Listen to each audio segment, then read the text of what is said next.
to welcome everyone to this remote meeting of the Healthier Overview and Scrutiny Committee being held under the Local Authorities Coronavirus Meetings Wales Regulations 2020. It is not practicable for this meeting to be broadcast live. However, a recording of this meeting will be made available as soon as possible after the meeting has concluded. We welcome the use of the Welsh language at meetings. I have had no requests for people to speak Welsh today, so this meeting will be conducted in English only. Please can members use the chat bar to indicate or the raise a hand button when you want to speak, and remember to keep your microphone muted when you are not talking. Please do not interrupt discussions until you have been notified of your intention to speak and have been invited to do so.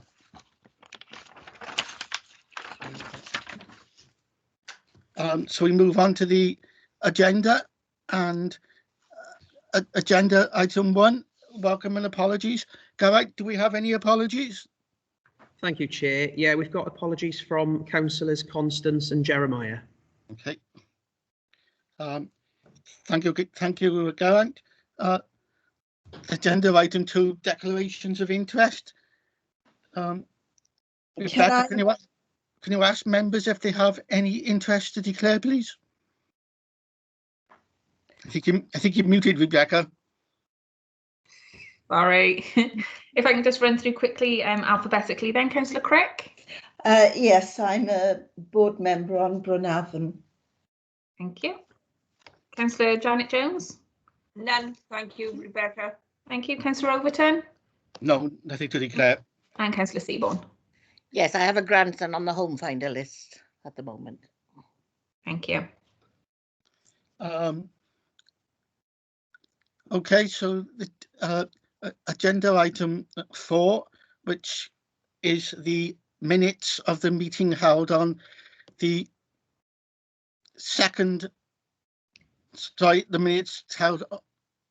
minutes of the meeting held on the 14th of the 10th 2020, and they start on page 3. So I don't think we need to go through them page by page. Does someone want to propose these minutes as accurate? Okay, thank you, Councillor Jones, and seconded Councillor Seaborn and Councillor Crick. Okay, so moving on to the next item on the agenda, which are the minutes of the meeting held on the 2nd of December 2020, and they are on page 21. So again, can someone propose these as a correct record of them? I'll propose those, Chair. Janet seconded. Okay, thank you very much.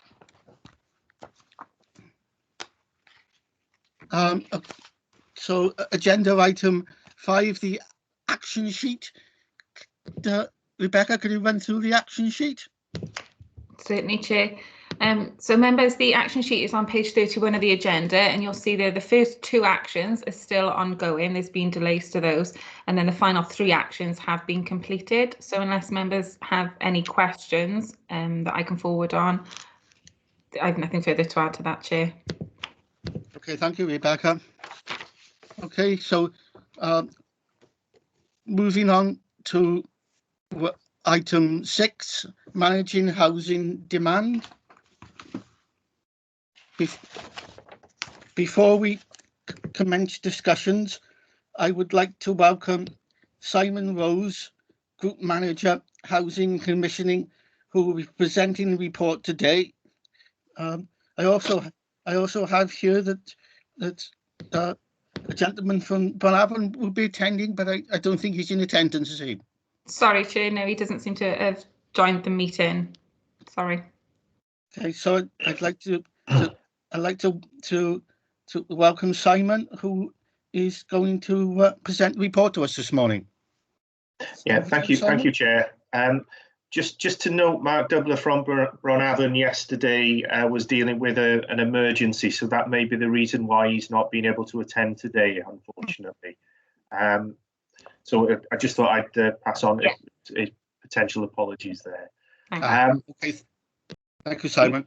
In terms of the report, I'll just give a very quick overview of what's in there, because there's quite a lot of data, and there's probably a number of questions that you will inevitably have about what we've been doing, what we intend to do, and what the potential problems are going to be going forward. I'll try to be as upbeat as I can about the pressures that we've got, but they're plain to see.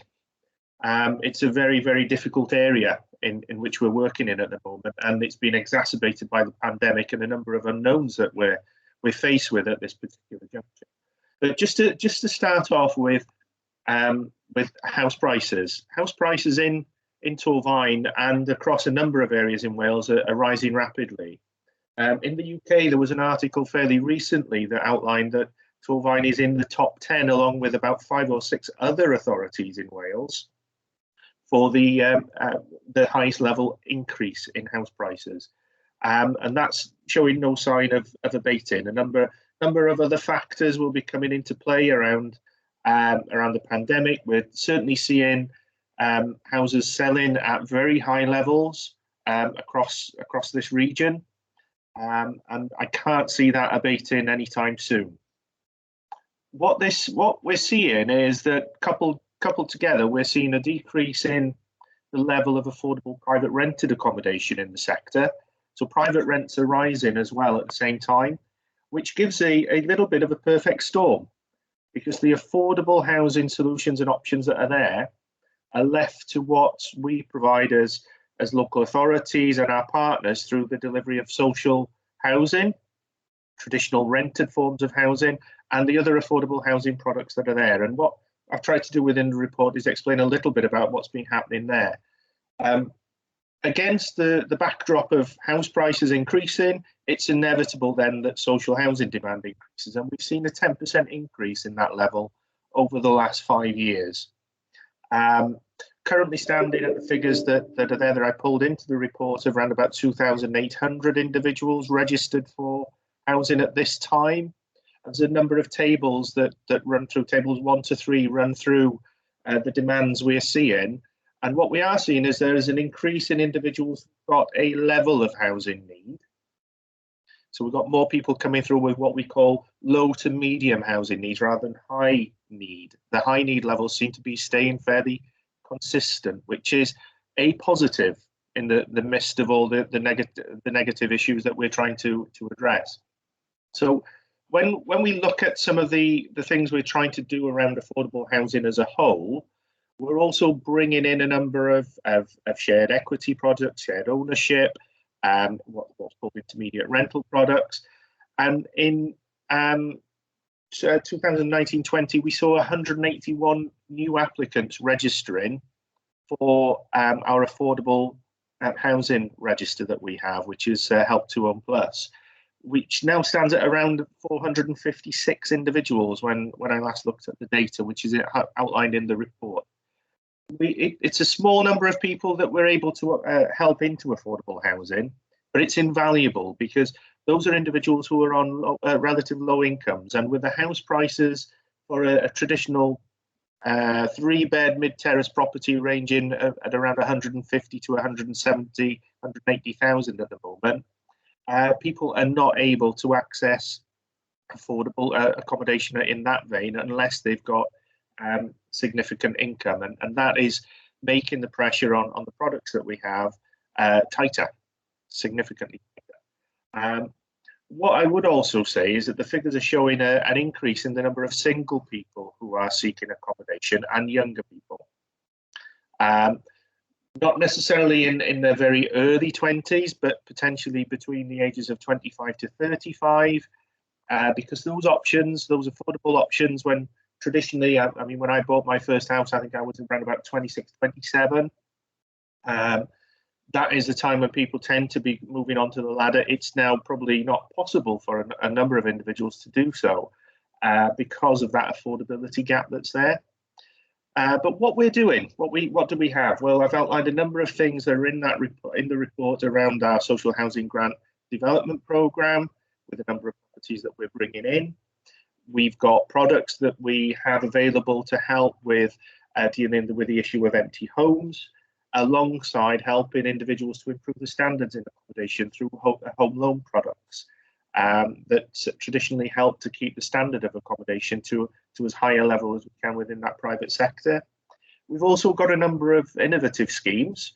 So the old, what used to be called Ruby's Bar, T Glasadoran, is a project that we're close to delivering on. It should be ready in around about August, September this year, which is a step up, step down facility for adult social care.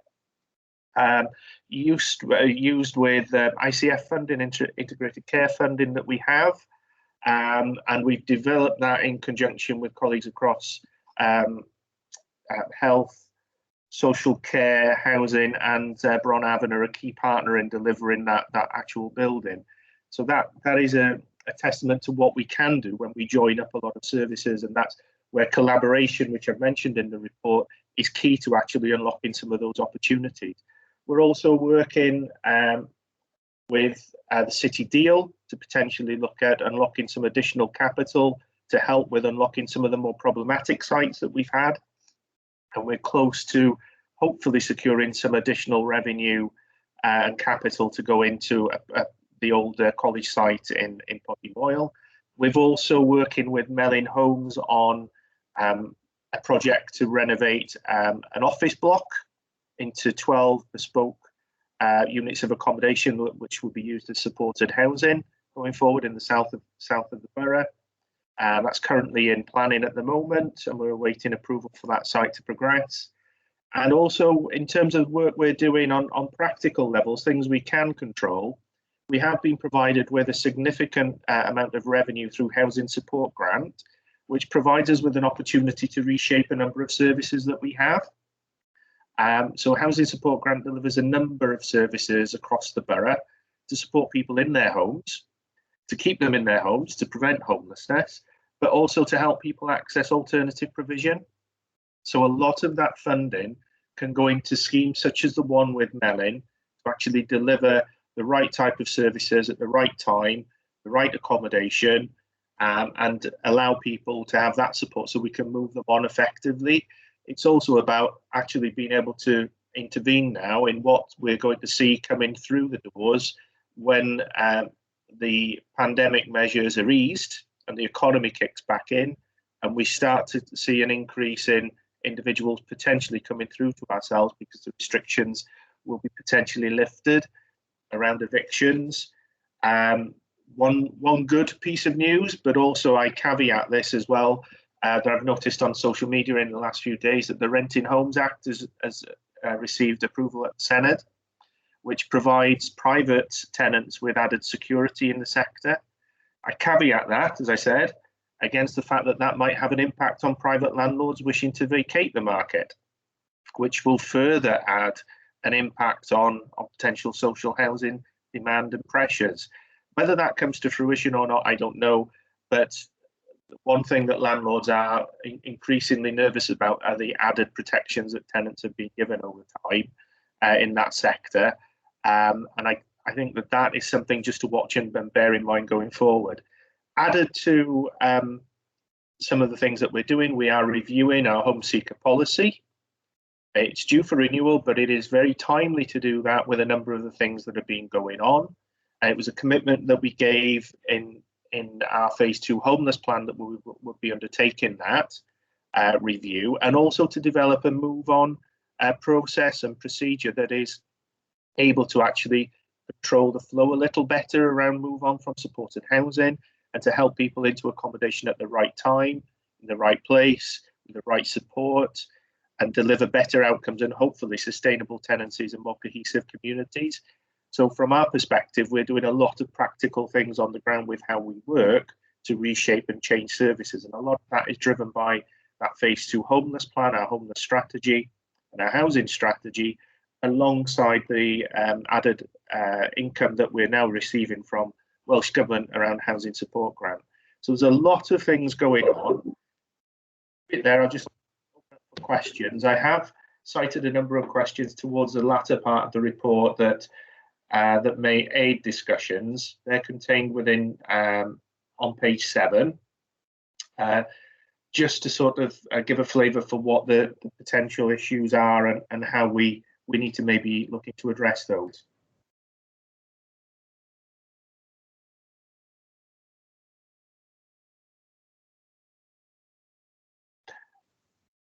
Sorry, Chair, you're on mute. Okay, Rebecca, you raise your hand. Yes, sorry, Chair, just to quickly come in, Mark from Bronavon has been in touch. He's having IT difficulties joining the meeting. He is trying his best. He's got his IT people working with him, so he may join us halfway through, but he is trying. Thank you.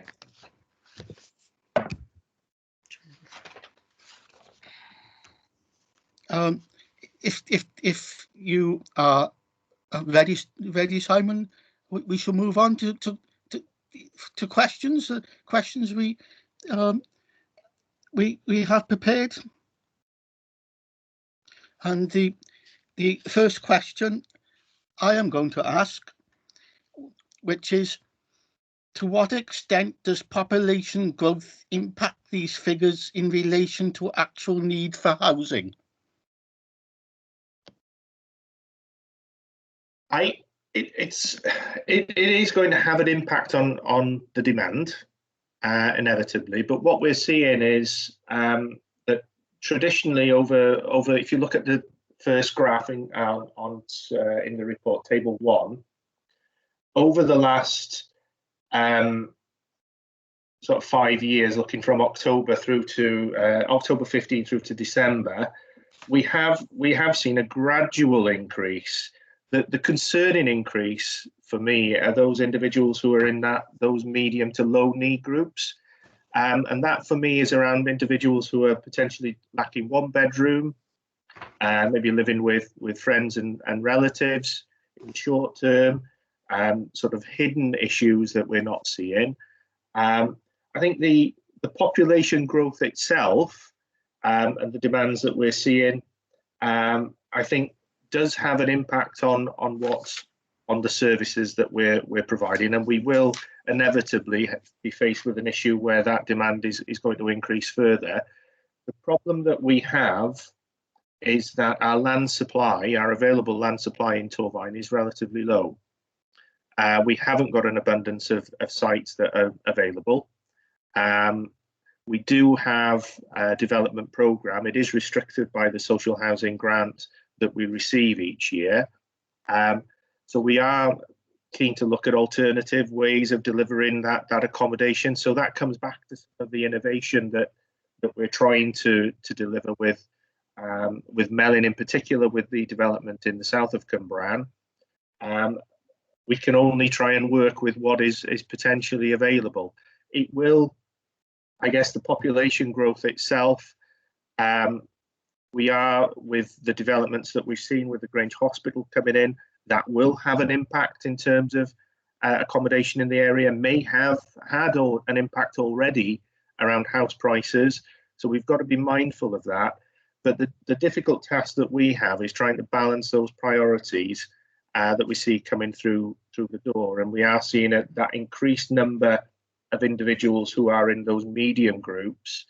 And it is almost as if there has to be a little bit of acceptance to a degree around some of those living circumstances that people will be in, because that is becoming typical of the housing circumstances in the district. Does that help to clarify that point? Yes, Simon, that does clarify that point. Thank you for a concise answer. May I ask Councillor Seaborn to ask the next question, please?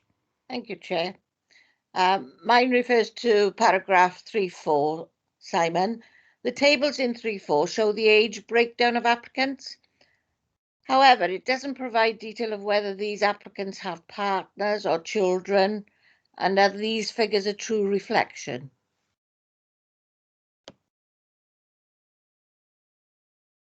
They're a reflection of the primary applicant. Right. So it doesn't give the household composition and size. I can get that in more detail potentially to show the number of individuals that are broken down by household type, which will give a greater flavour of the level of demand that we have. What I would say is that there are a significant number of single people within that group. I think in the reports, something like 62% of individuals are looking for one-bed housing, and that tells its own story that we have a significant demand for single-person accommodation across the borough. And that, for me, is a tricky one for us to solve. I do feel that we will have to look at some form of small, low-level shared accommodation. So some of the 2-bed units that we have could well become sort of shared units, small shared units for individuals who have a desire to maybe live together, maybe people who are siblings or friends. That may well be how we try and manage some of those pressures that are there. But that is a change in, I guess, cultural views as well, because traditionally shared accommodation in the borough has not been seen, and there are not a huge number of HMOs, or houses in multiple occupation, sorry. But I can certainly get some more data if that would be something that you would wish to see around yes, I think that would give us a bigger picture of how many are waiting for homes and housing. Chair, shall I take the next question? Yes, Councillor Seaborn, you are scheduled to ask it. Thank you. That also refers to paragraph 3.4 and to what you've just been pertaining to. How many properties do we have in the borough occupied by those 75 plus that are large properties in excess of their housing need? And do we use any incentives to encourage those 75-year-olds plus to downsize?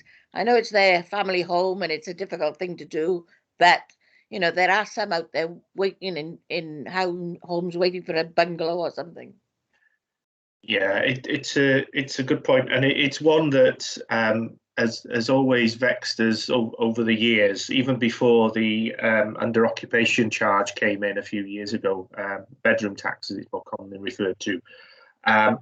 I think that there are incentives within policy to allow individuals to be given additional preference or additional priority to move, whether in larger accommodation.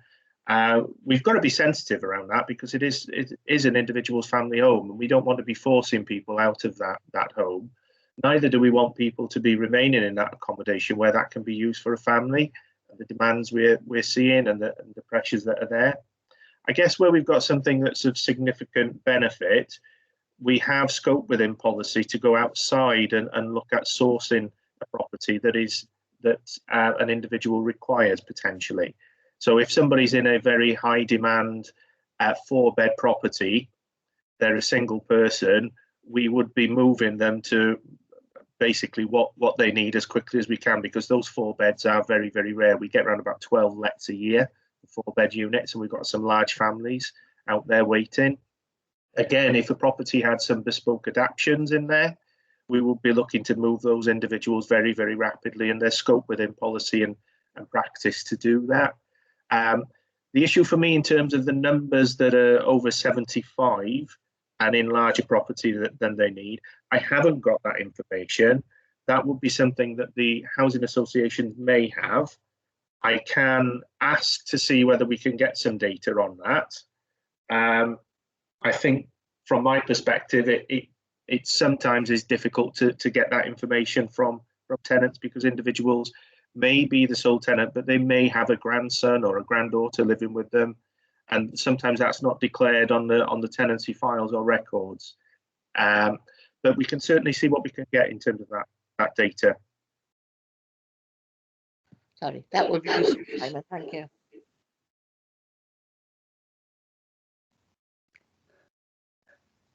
Richard, did you want me to come in? You're muted.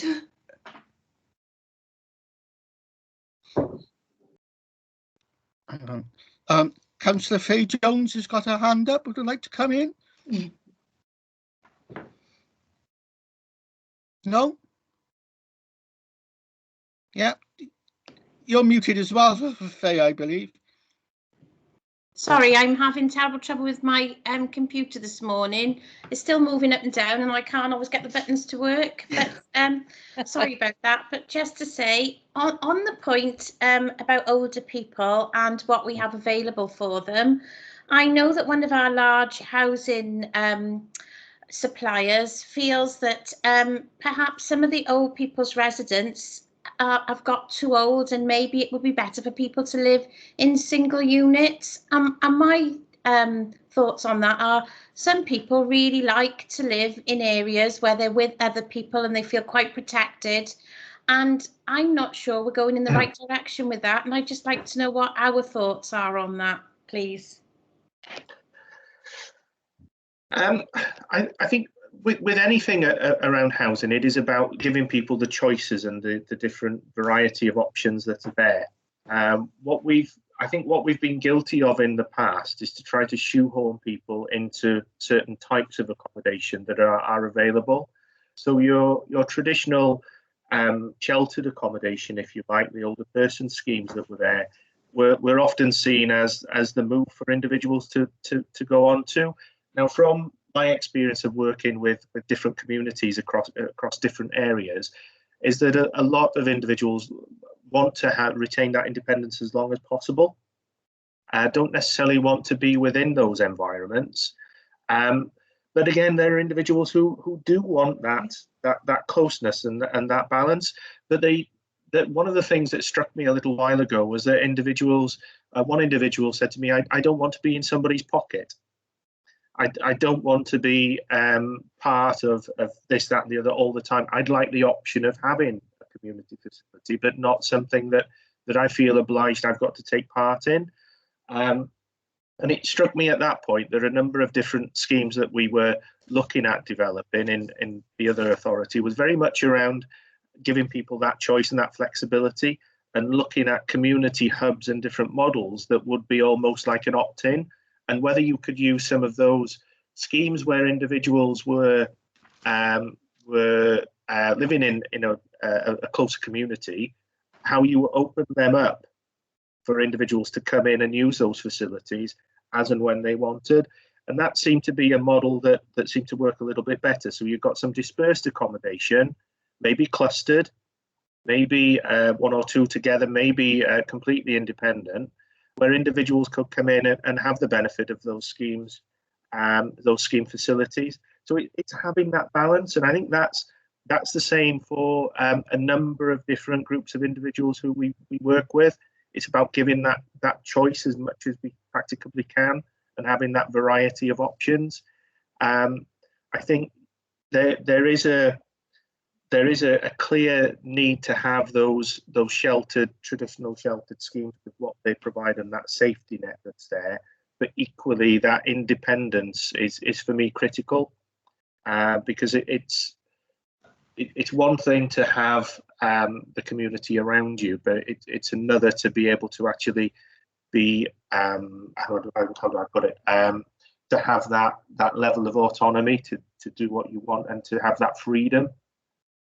So that's something that I've seen over the years.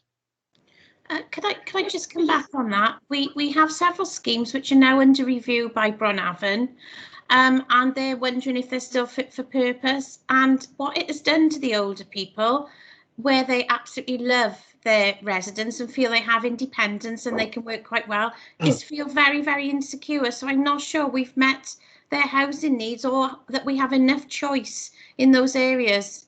In places like Bristol, they're a booming business, you know, people living in little flats in a huge sort of complex where they have everything on site for them, and they can have their mixture of independence and shut themselves away in their own accommodation. And I just wonder if perhaps we're not doing enough. And also the people already in some of these very good schemes are feeling a little bit insecure at the moment. Yeah, it is about looking at what we have and making it more fit for purpose. I completely agree with that, and I get where individuals are feeling a little bit insecure around some of those issues.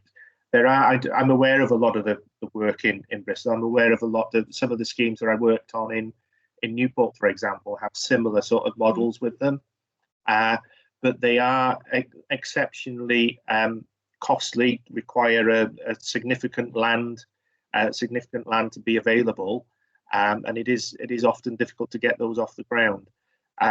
We have to equally have a mind to what's coming as well in terms of the demand that's there.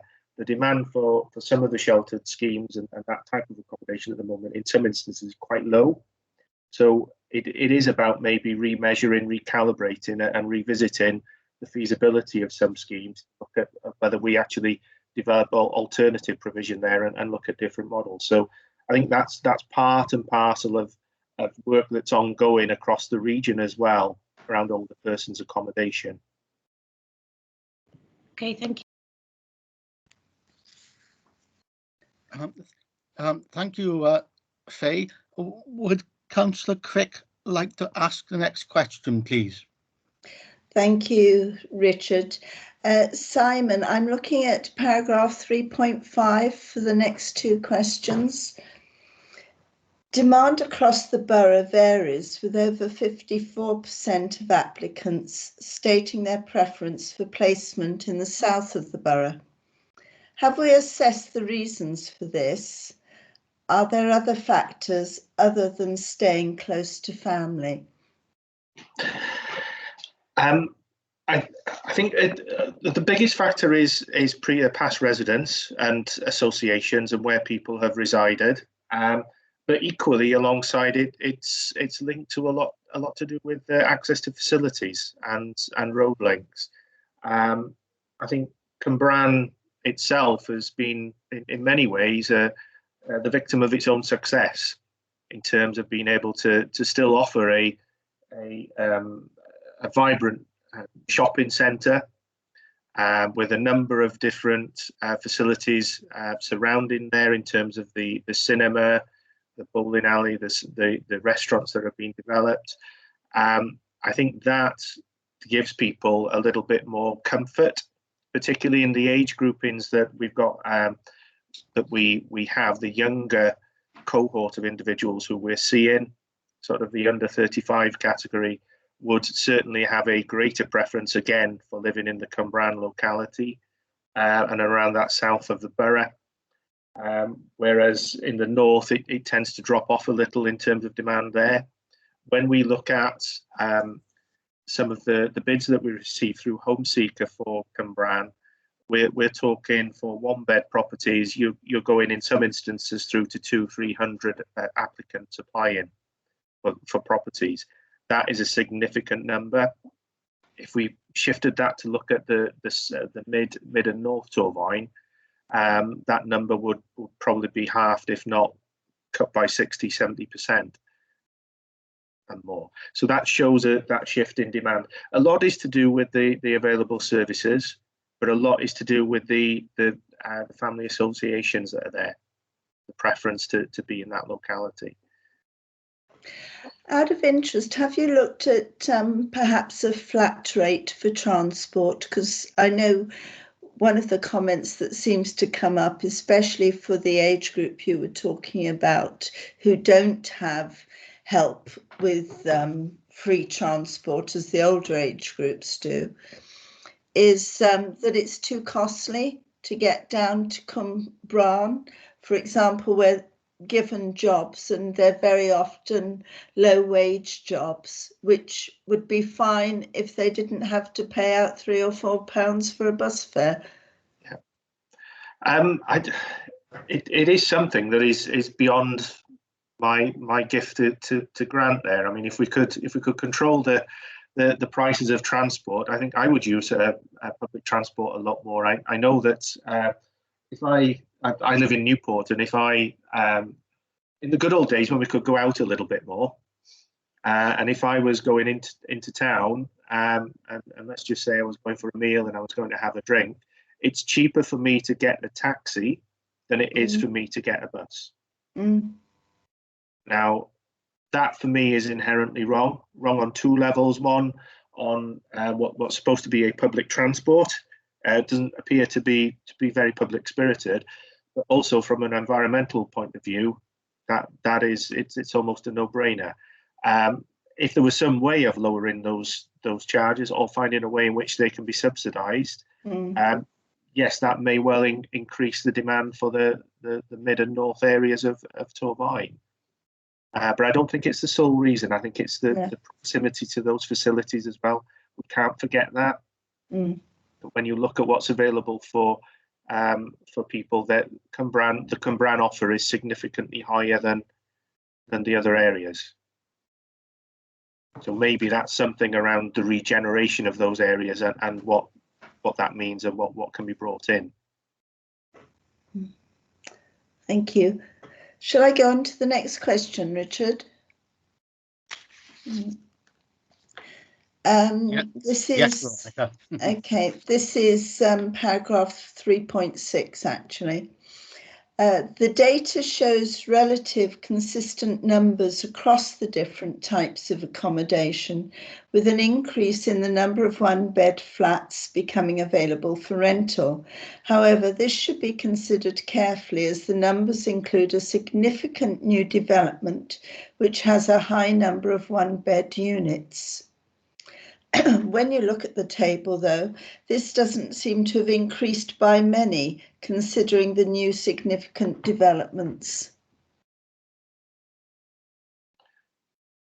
Okay, the number overall increased in 1920 in comparison to the previous year by around about 60 units of available lets. The bulk of which were, as you can see, were for flats, where we saw an increase of around about 45 one-bed flats become available, which was really attributed to the new development that was there. The numbers do increase slightly. They do vary. What I would say as well is that the number of property and tenancy failures that have been there have reduced.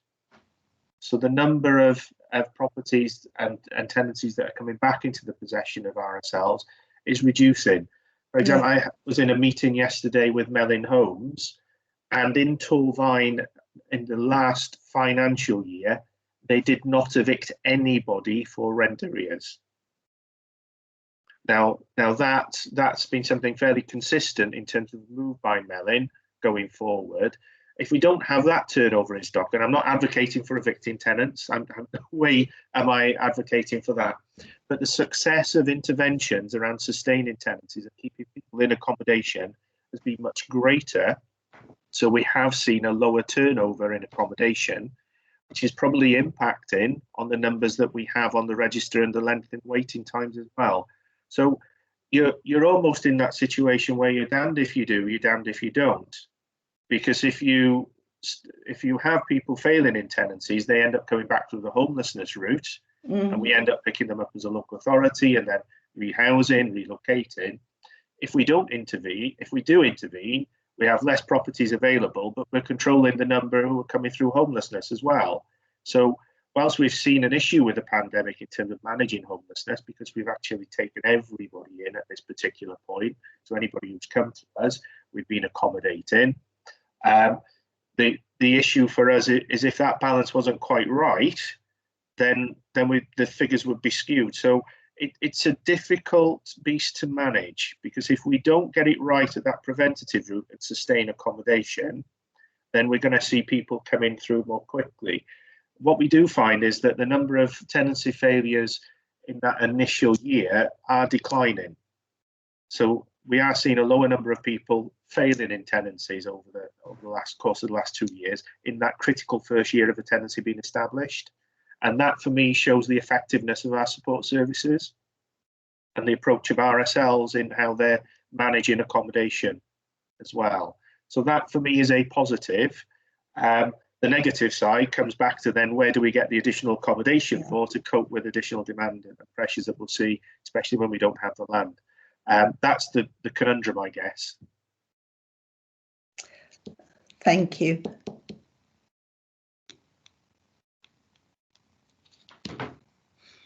Thank you, Simon.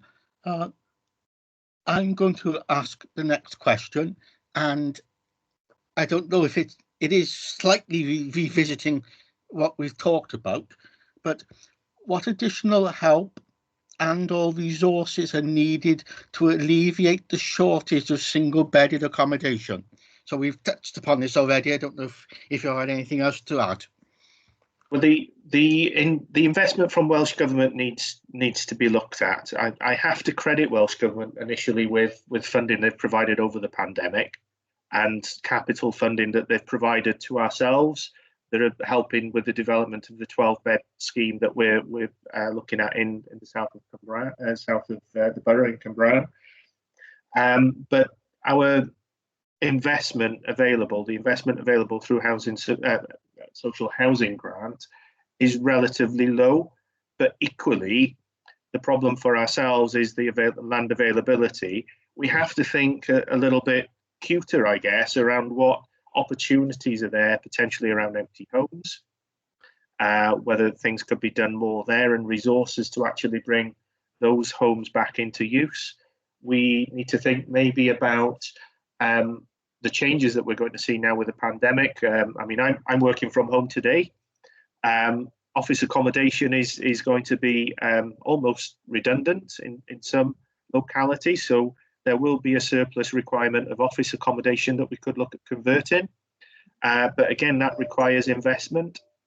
And I think we need to be quite cute about how we use that in terms of renovating that accommodation. We need to look at opportunities that are there about maybe properties that have got retail accommodation that's maybe redundant now, not required, whether that can be repurposed and repositioned.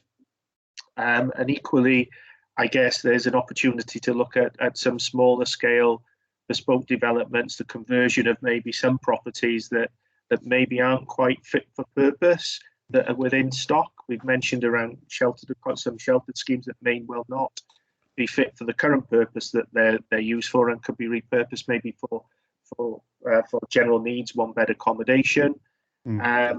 Equally, we need to look at additionality that we can bring in through maybe other sites becoming available, and it's the timing of that, but it's the available resources that we have, the capital resources, which is restricted. Thank you, Simon. Yes, I recognise that some buildings in the Pontypool town centre have already been repurposed for accommodation, and that is an area that we can consider to look at in all our town centres, the vacant space above retail premises. But Councillor Faye Jones would like to come in again. Faye?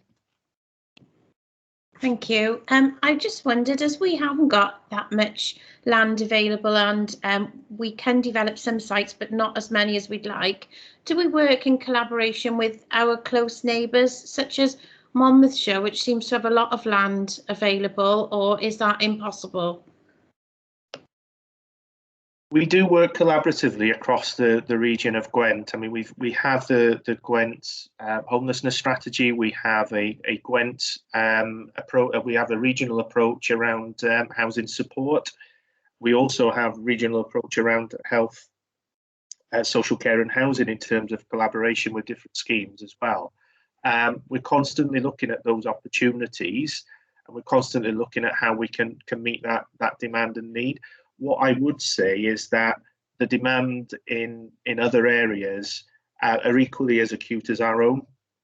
To put it in some sort of context, at the minute when I last spoke to my colleague in Monmouthshire, they had something like 102, 105 individuals that they were accommodating because they had nowhere else to put them, so they were in temporary accommodation. They have seen a significant spike in the provision of their emergency housing because they have very few move-on alternatives that are there, and they've got similar dynamics to ourselves, that people wish to live in certain localities of Monmouthshire, close to the towns where the facilities are, and that's a significant pressure that they have, and they've got a lot of pressure in terms of their one-bed accommodation as well.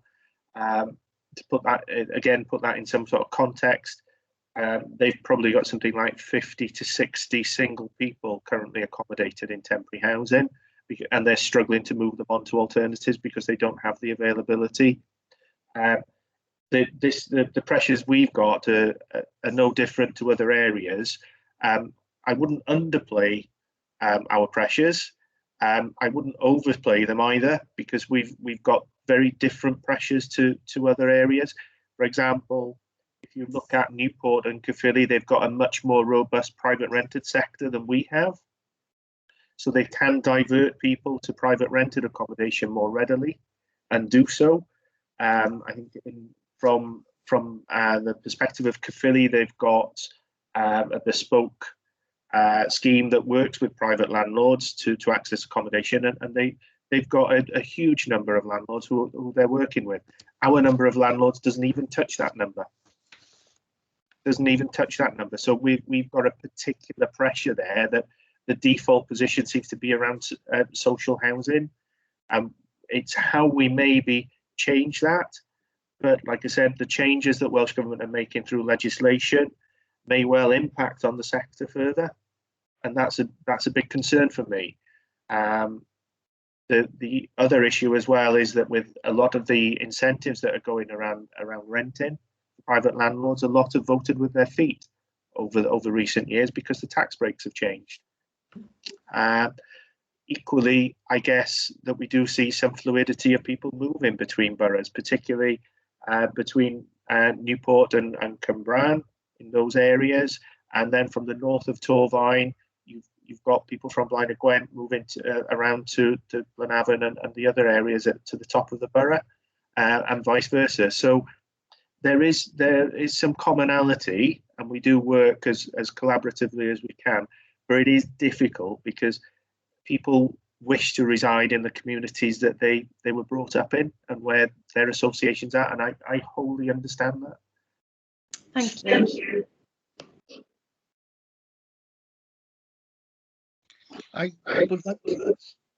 would like to ask Janet to ask the next question, please. Thank you, Chair. Hello, Simon. My question, the first question, is related to paragraph 3.8. Help to own scheme. How is this progressing? And are we still at 181 applicants? Right. We had 181 applicants register last year. We're now standing at around about just over 450 applicants. And I think in the report, I think I mentioned, I'd have to have a look. We have, bear with me while I find the correct number. We assisted last year, I think it was around about 32 people into alternative affordable housing products. So they'd be sort of what we call intermediate rents, which are rents that are between a social rent and a market rent. So they are significantly more affordable for people. Shared ownership products, low cost home ownership schemes that are there, shared equity schemes. So we've got, that is taking some pressure off, but again, not a huge amount. But it is invaluable because it does get people onto the ladder and gives them an opportunity that potentially they wouldn't otherwise have had. Yeah. So the demand that's there on social housing. I don't think we would want to, we really want to underplay that role. And I don't think we probably, we're only just catching the top of the surface here. We're only just scratching the top of the surface. The numbers that we've seen coming through in the last year have increased. I think the year before we were looking at around about 100 individuals, 120 individuals coming through. So that list is increasing year on year. And now, what we don't do, and I have to hold my hand up here, is we don't review that list frequently, as we do with Home Seeker. Home Seeker applications are reviewed annually. That list is not reviewed as frequently as that. So we're very reliant on people saying, I've sorted myself out. I've gone into this accommodation, that accommodation, or the other. Yeah. And what we also don't have is the ability to correlate the two registers together to see who's on Home Seeker and who's on Help to Own. They're two separate entities in that sense. Thank you, Simon. This brings me on to my next question. We've seen that the average cost of houses is 180,000, with the average salary being around 27,000 per annum. So if there's such a demand for affordable housing, why are we allowing housing developers to build properties in excess of 280,000? It's a very good question. A lot of this comes back to the arrangements that are in place through planning, and it becomes very complicated in terms of the local development plan that's in place. In order to make schemes stack up, we do need a blend of accommodation, and that is an issue going forward. Developers can only make schemes viable through having that range of accommodation that's on site. Without that, we wouldn't have any development. Yeah, fair point, but it seems grossly unfair, doesn't it, on times? I completely get that, but the demand is still there for those properties because they're still selling, yeah. And I really get that it appears almost like a little bit sort of almost like a self-fulfilling prophecy that you've got this ability with the land and yet you're not developing the properties in that way. It does come back to the capital investment that's available. Yeah, and if that was greater, if the rules weren't as restricted as they are, we'd potentially have very different development. But what I would say is the danger in just having social housing developed on one particular site brings its own issues, because then you don't have blended communities, you don't have that balance that's been struck on some of the developments. And there are some fantastic developments that have gone on in a number of different areas through using innovative ways of generating finance with housing associations. And I think we just need to be more creative. But again, to the housing associations, I'm sure if Mark Dubler was available today, he'd be able to talk a little bit about their development as well that they're looking at. They are exceptionally creative at trying to find ways and means of making schemes stack up. And I have to take my hat off to Melin Homes and the gentleman who's worked on the scheme in the south of Cwmbran. It was his vision to actually look at that office block, because that wasn't necessarily the brief we gave him, and it was his vision, his idea, and his I guess forward planning and thinking that brought that to the table and is bringing it really to reality. Now that's 12 units of accommodation that we wouldn't have had. So they are pretty good at spotting the opportunities, and they're very cute and savvy at using the available finances that they can pull in across a range of different agendas. So I have to give housing associations a huge pat on the back here in terms of their strategic thinking and their connective and collective approach to ourselves. Yes, I agree, because we have some of the Melin Homes up in Glenavon, and they fitted really neatly in with the surrounding private residents. I mean, it takes me back to my estate agency days, but we won't go on to that. So I really appreciate what you're going up, because I've gone through it as well. But thanks for answering my question, Simon. Rose, would you like to come in? I did. I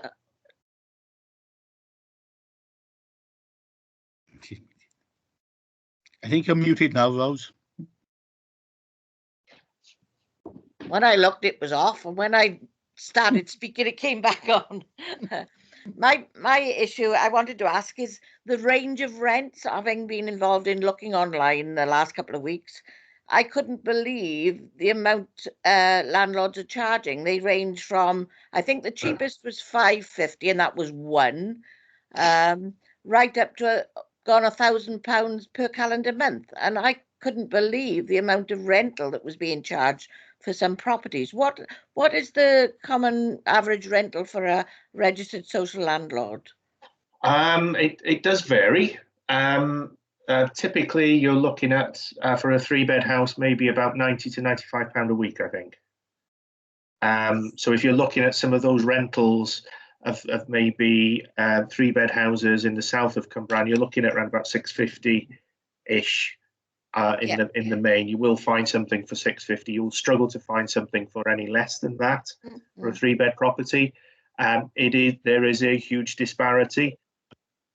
There is, as particularly in, you can get a mortgage at a reasonable rate at the moment, and you're probably likely, a bit like when I bought this house, it was cheaper to pay a mortgage than it was to pay rental. And I wondered whether or not there were any help. I know we've got the help to own scheme, but whether our mortgage lenders could assist in any way. Do we talk to our mortgage lenders in that sense? We do have conversations with mortgage lenders. The housing associations will have a better dialogue with them. Their borrowing capacity that they have. The biggest issue around the private rented sector is the disparity between what's called the local housing allowance rate, which are payable through universal credit now, traditionally housing benefit, and what the market rents are. Now, it's supposed to work on the 30th percentile rental in the area. I'm skeptical over their calculation because they're comparing the very low end of the market with the higher with the average rent that's there. So there's a skewed market in terms of the local housing allowance rate. Now, that is a central government policy decision around local housing allowance and how that's administered, how that's delivered. There's a lot of calls from agencies such as Shelter England, Shelter Cymru, Crisis, to actually reform some of those rates that are there. And for me, that would be a critical thing. If that were to change, that could potentially be a huge game breaker in terms of working with private landlords. If we were able to get rents through universal credit that were closer to what their aspirational rents are, and we may get some investors in the area. Is that going to change? I don't think so in the near future. Will it change maybe 3 to 5 years' time? Possibly. But our rents this year, the ones that are coming out for next year, are not going up significantly at all. You're talking pence rather than pounds per week, which makes no inroads into the hike in what the rents have been in the sector. So we have got a huge affordability gap. And bear in mind as well that private tenants during the pandemic have been protected because landlords have not been able to take eviction action and enforcement action against them. When the rules are lifted, we could well see quite a surge in demand from families, single people, host of individuals coming through to us. The only saving grace for ourselves is we haven't got a huge private rented sector. No. So it's conversely quite ironic in a way that might not be as big a surge for ourselves as it will be for Caerphilly and Newport, for example, who've got quite a significant sector. But even so, once that starts to happen, it will pinch us. And that's something that we're going to have to be acutely mindful of. We do try to work with private landlords to get them engaged on rent levels that are affordable for people.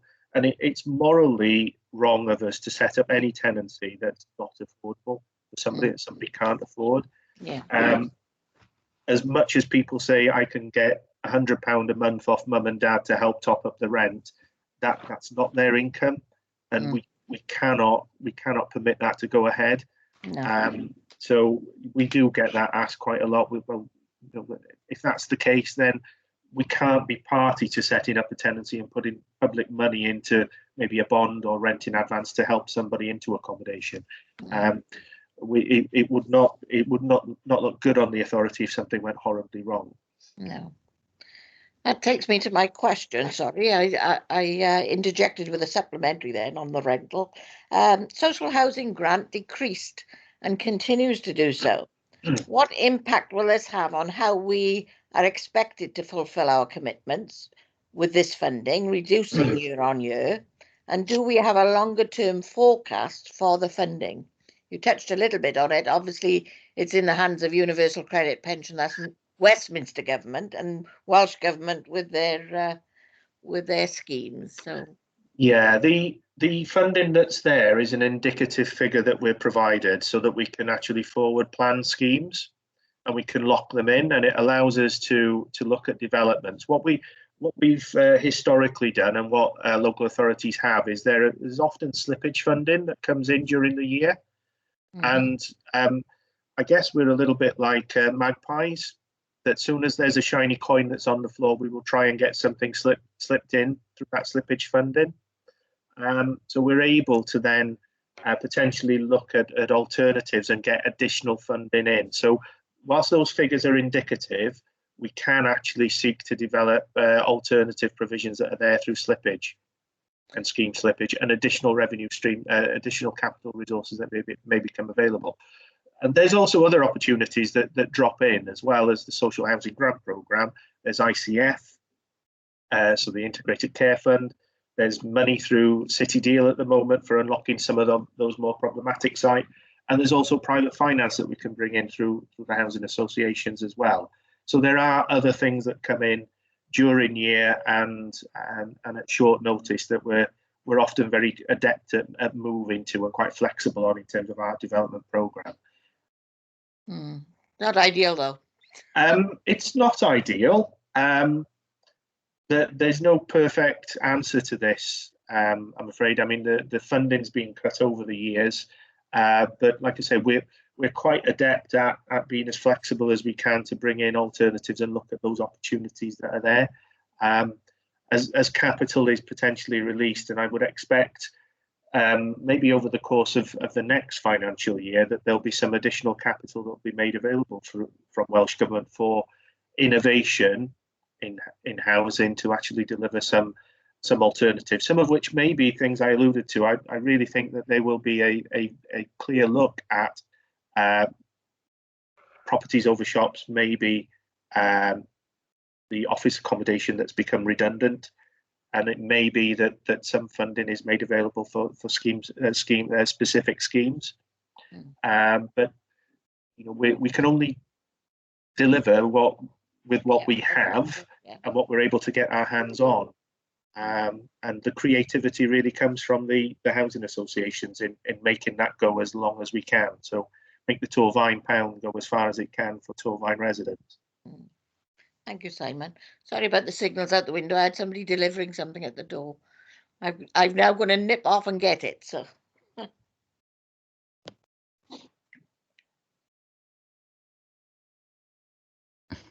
Veronica, would you like to ask next question, please? Yeah, I noticed Faye's hand was up for a question just then, Richard. Oh, yes. I wonder if she wants to come in there. Sorry, Faye, would you want to come in?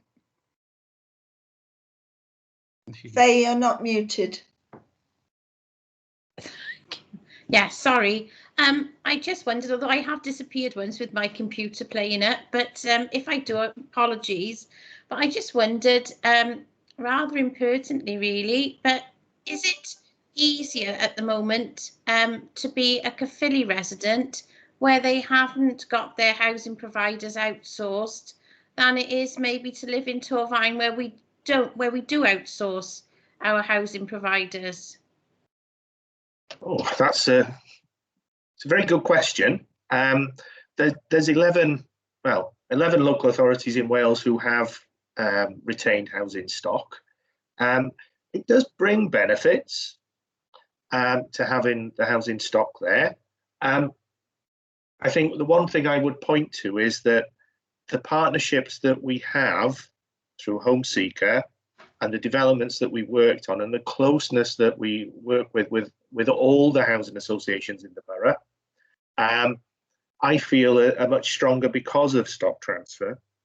Yeah. Because we don't have a vested interest in accommodation. We're not the largest landlord. Mm. The reason for my answer is going back to working in Newport and until around about 15 months ago when I came back to work at Torfaen. One of the things that, whilst the stock was still in the possession of Newport, I tried desperately to get off the ground was a common housing register. That was from 2006 until 2010, completely off the table with the housing association partners, because the authority, I solely attribute that to having the housing stock available. It was after stock transfer that those discussions really opened up and developed that partnership that was put in place. I'm not saying it's impossible to get a common housing register and common approaches going, but it is more difficult. I'd also say that in terms of the way in which the local authorities had to adapt and work work in different ways following stock transfer has probably helped residents in Torfaen quite significantly in many ways, in that we've been able to deliver a number of different products, different opportunities, and work within the confines of what we have. There is still that little bit of an albatross around the neck of the local authority that retains housing stock, in that is often seen as the prize asset, when a lot of the work that we do in terms of working in communities and working with people through our housing support grant programme, through working through our strategic development of services linking with health, I think it unfrees our arms to do more things. So my view is that I don't think there's a right or wrong answer here, because I think those other authorities that have retained stock have learned from the stock transfer authorities to be a bit smarter about how they work as well. But I do think as a council and as organisations, we've all grown up in terms of how we work and how we deliver the services that Torfaen residents need, and that's attributed to a number of things that I've referenced in the report. I think it's much easier to have those discussions with our RSL colleagues in order to deliver better outcomes. Okay, thanks. Right, Richard, shall I come in now then? Veronica, yes, come in, please. Okay, thank you. Looking at paragraph 4.3, we were wondering how closely you actually do work with the planning department, and to what extent are you involved in the development of the new LDP? Who sets the tone for that? It's the tone set through planning, but we're heavily involved. So our housing manager, Leslie Groves, heavily involved in the development of that plan, heavily linked in with planning at all levels in terms of schemes. A lot of open discussions about how we work collaboratively to actually get schemes off the ground and into place. It's very much about a collaborative effort and a joined up effort.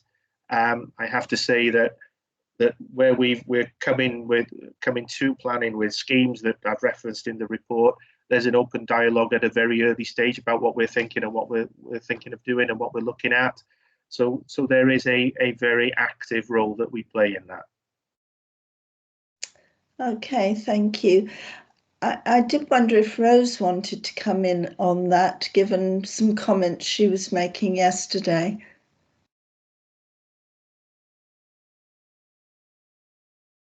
Need to unmute. Yeah, I think I've spoken to Simon about the piece of land that I'd suggested. So I did email him after we'd spoken last time. So, and both Councillor Preston and I have had a meeting with Bronavon and the leader. It's a matter of stacking up the finances. The land is there, it's ready for development, but it's stacking up the finances. Yeah. So, yeah, thanks. Okay. Janet, would you like to come in with the next question, please? Yes, thanks, Richard. Simon, my question now relates to paragraph 4.3. Do we have up-to-date information on the number of empty properties in Torfaen? You've previously spoke about the innovative ways that we are looking to increase the number of empty properties. Are we looking at units, disused pubs, etc.? And also, this is could include the assets owned by Torfaen? Yeah, empty properties across the borough. We did when we last did a count, we had something like 340 properties empty. That information comes from our council tax colleagues. to show the number of empty dwellings that are recorded there. Since that date, when that count was done, which was at the start of this this financial year, we're aware that around about 80 properties have come back into use.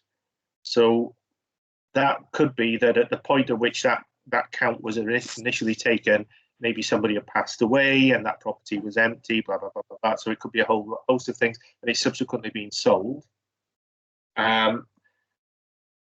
The count we're due to pick up in the last quarter of this year now, at the end of this year, we would presume that a number will come back in there. So if you use the level of around about 300 to 340 as being if you like, a crude benchmark position of the number of empty dwellings we have, that wouldn't be far away. I haven't got a full list of what those dwellings are, and whether that includes pubs or not, I'm not 100% sure. I'd have to have a look at that and break that down. What I would say is that the resources we've got to deal and tackle with empty homes is extremely limited. We do have a scheme that we've signed up to, that Cabinet agreed to sign up to, which is Across the Valleys, which is administered by RCT. We've got some funding that goes in there to bring properties back into use. And we do have other resources to help with empty homes as well. But we have the sum total of one person who works on empty homes, and they have other duties as well, significant other duties. So it's probably only about 20%, 25% of their role. The housing team in environmental health, who work to deal with enforcement standards in the sector and work around empty homes and the enforcement action we can take, are limited with staffing availability as well. So that restricts what we can do when we've got problematic empty dwellings. There are a lot of powers that local authorities have to take enforcement action. Do we have capacity to deliver them? No. Simon, is this a case that we need to go back to the executive members and ask in a budget that we need additional help to do this? Because if we're not achieving it, we're going round and round in circles. If you've got all these properties empty and yet you've got one person as just part of their job, is this not the necessity now to engage with another person? There is a material benefit to bringing empty dwellings back into use. I think the position of empty homes is certainly more acute in other boroughs than it is in Torfaen. I'm not decrying the position that we're in and the number of empty properties that we have. We do what we can to bring those properties back into use. Through our direct intervention, I think last financial year, I think we brought one property back into use through direct intervention. There would be some indirect intervention, but we can't record that now because that statistical information has been revised. So our figures look grossly unbalanced when you compare them to previous years on that basis. The investment that we've got available certainly would be beneficial to bringing units back in. But the problem very much is around chasing those owners, finding out who those owners are. They're often locked up in issues around probate, family disputes, whole host of different things, and that causes no end of problems. The other thing that I guess the team do is work with individuals who own properties to grant loans for them to carry out repairs on their homes so that they can maintain living in those properties for a period of time. We do take a charge on that. So if the property is sold, we have a charge that comes back to the authority. I think the charge period is about 7 years. So we do have some safeguards around our investment there. But yeah, more resources would reap more outcomes. How much more in terms of the benefit is the question that I think it would need to be posed. If I was honest, that we do perhaps need to have a more joined up look at how we deal with empty properties, perhaps not just as a local authority, but as a combination of authorities. So, yeah, dare I say that perhaps a maybe a system of looking at partnering with another area to get more benefit from that would be a better option. Thank you, Simon. I have hands up, so Rose first, please. That was my question. Is it possible to join up with other authorities for a regional officer to look at empty properties? So you've just said it may be a possibility. Thank you. It was sorry, Chair. It was certainly a thing that vexed me when I worked in Newport. Yeah. The number of empty homes were touching 1,000 in Newport, and the resources they have is comparable to what we have in Torvine. So, you know, it doesn't stack up, and it's an opportunity missed. Veronica, you would like to come in? Yeah, obviously through being on Bronavon board, I'm very aware they're doing a tremendous amount of work at the moment with voids to bring them back into use. I just wonder whether it's possible for us to have some idea of how these homes stack up in terms of where are they? Are they RSLs? Are they privately owned, as you suggest, in a lot of instances? It might be quite useful to have some kind of ratio that we were aware of. The numbers that I've quoted are private dwellings. Right. Okay. So they're not under RSLs. No, the so RSL ones are quite a excluded. significant number, then, isn't it?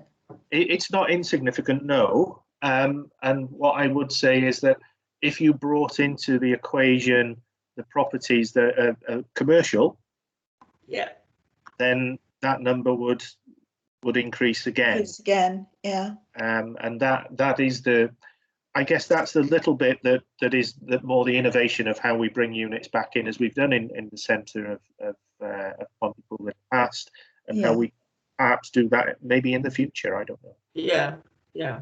Okay, thank you. Veronica, do you wish to continue with your question now, please? Oh, it's my question now. Sorry. What number are we looking at? It's 18, isn't it?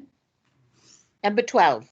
12. Yeah. Oh, I've shot ahead. Right. Number Thank 12, you. Veronica, yeah. I've got my notes around 11 and nothing further down. Looking again at paragraph 4.6, which I know there's some further questions coming on too. We notice that it says that the council has secured capital funding from Welsh Government for delivering additional units of accommodation and in partnering with Mellin Homes. So the question is, at what stage is this development? When do you expect it to come online? Okay, it's in planning at the moment. So planning is in at the minute. We're receiving comments from the public around the scheme at the minute. Not unsurprising comments, I have to say. We're looking at a 12-month development programme. So we're looking at from the 1st of April, to get my years right now because I'm forgetting which year we're in, 2022.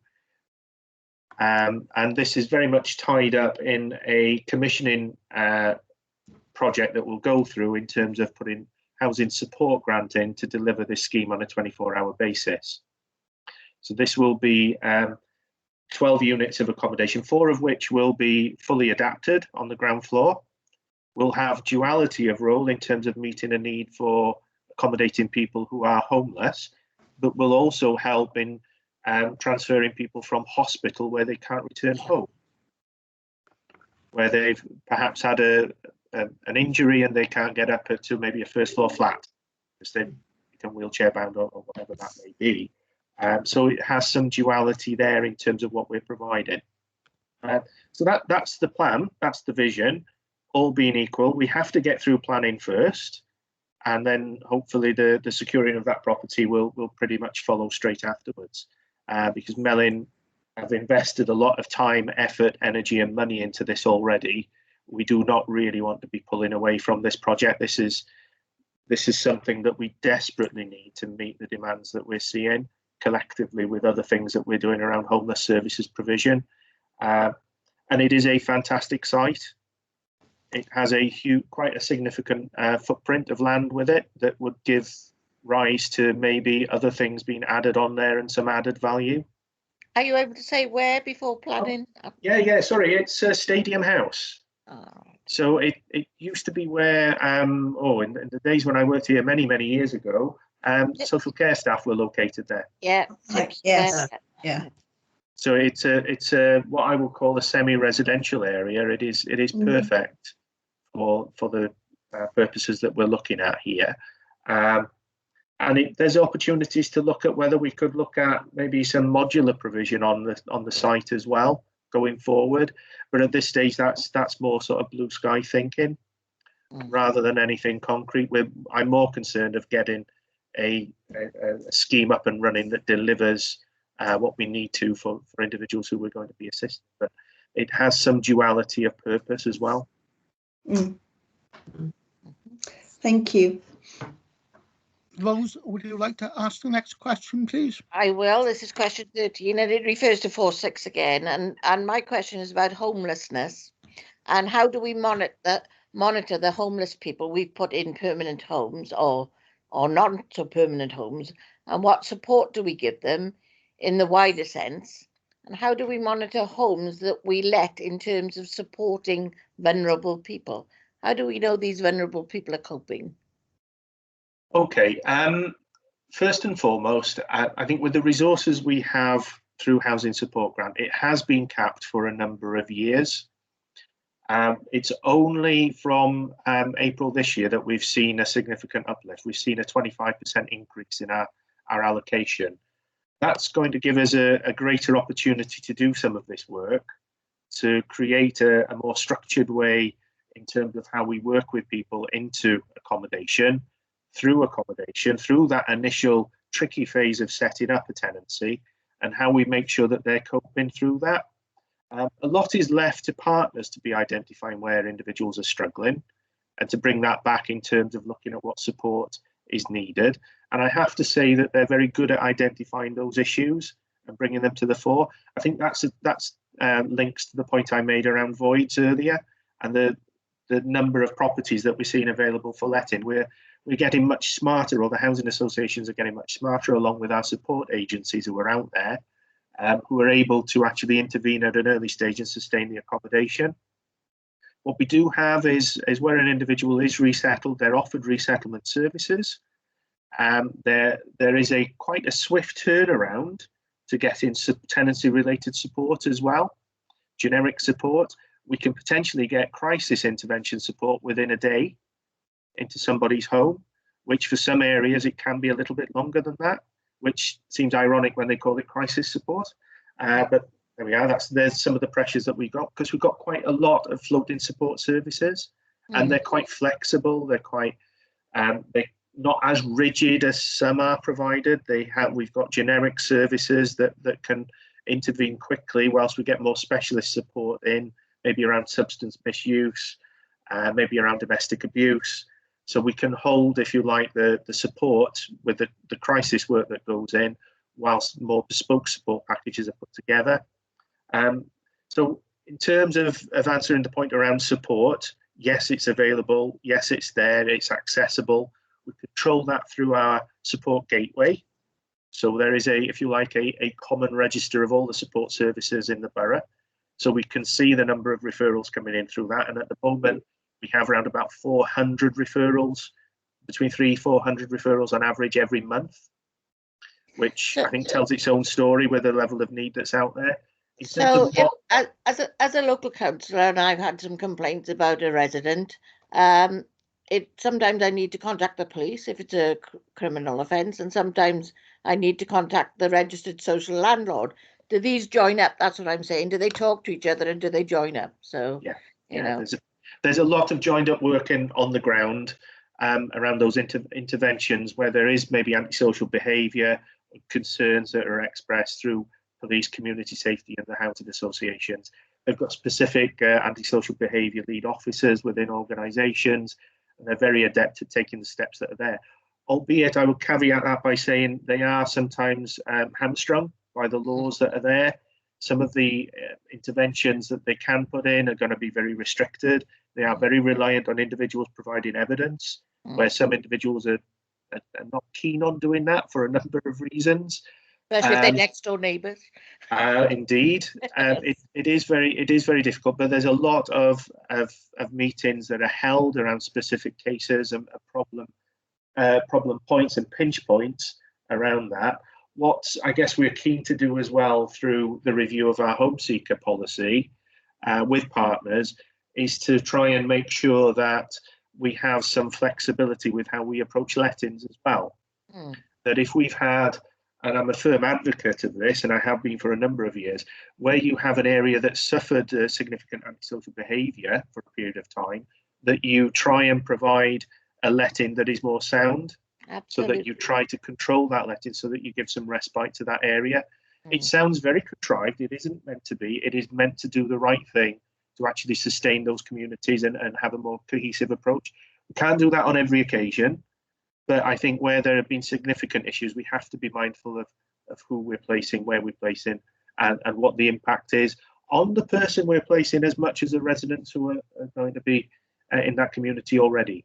Absolutely. Particularly, I mean, a lot of the corner flats surrounded me in Fairwater. You know, you've got elderly people above, and you've got disabled people on one flat, and then you've got one disruptive young, maybe drug and alcohol abuse or whatever. They don't put their rubbish out, and it causes mayhem, you know. So that kind of support that needs to be there to say, you know, the bin man goes out and you need to make sure that it's all in the bin and not spread around the area, etc., etc. That's the issues that we tend to have. So what we're keen to do as part of that home seeker review, and I did mention it earlier, is to have a very clear move on process that support providers follow along with housing associations. What I'm keen to do there is make sure that this is almost like a way in which we manage that process of resettlement, that we resettle people at the right time, right place, in the right way, and that the right support's wrapped around them. Equally, if tenancies are failing, what we don't want to do is to lose that person. We need to bring them back into some form of supported housing. So I'm keen to have it as a two-way street. So you can go into accommodation, but if things are going wrong, we can bring you back into supported housing. The problem we have at the moment, we don't have much supported housing. But the phase 2 homeless plan and the development that we've got at Stadium House and one or two other things we're doing should net us something like another 40 units of single person accommodation, supported accommodation, which is probably double what we currently have, if not more. Can I ask how successful Hales House was? Because that was a project that Gunira and I brought into being. And how successful is that type of accommodation? Fundamentally successful. At the time when I was still in Torvine, when that project was just putting the first bricks in the ground, foundations. Right. And go back a long way, Simon. It does indeed. It only seems like yesterday, I think. The interesting thing about that scheme is that it's a 20 bedded scheme. It has been a huge success in actually helping people resettle.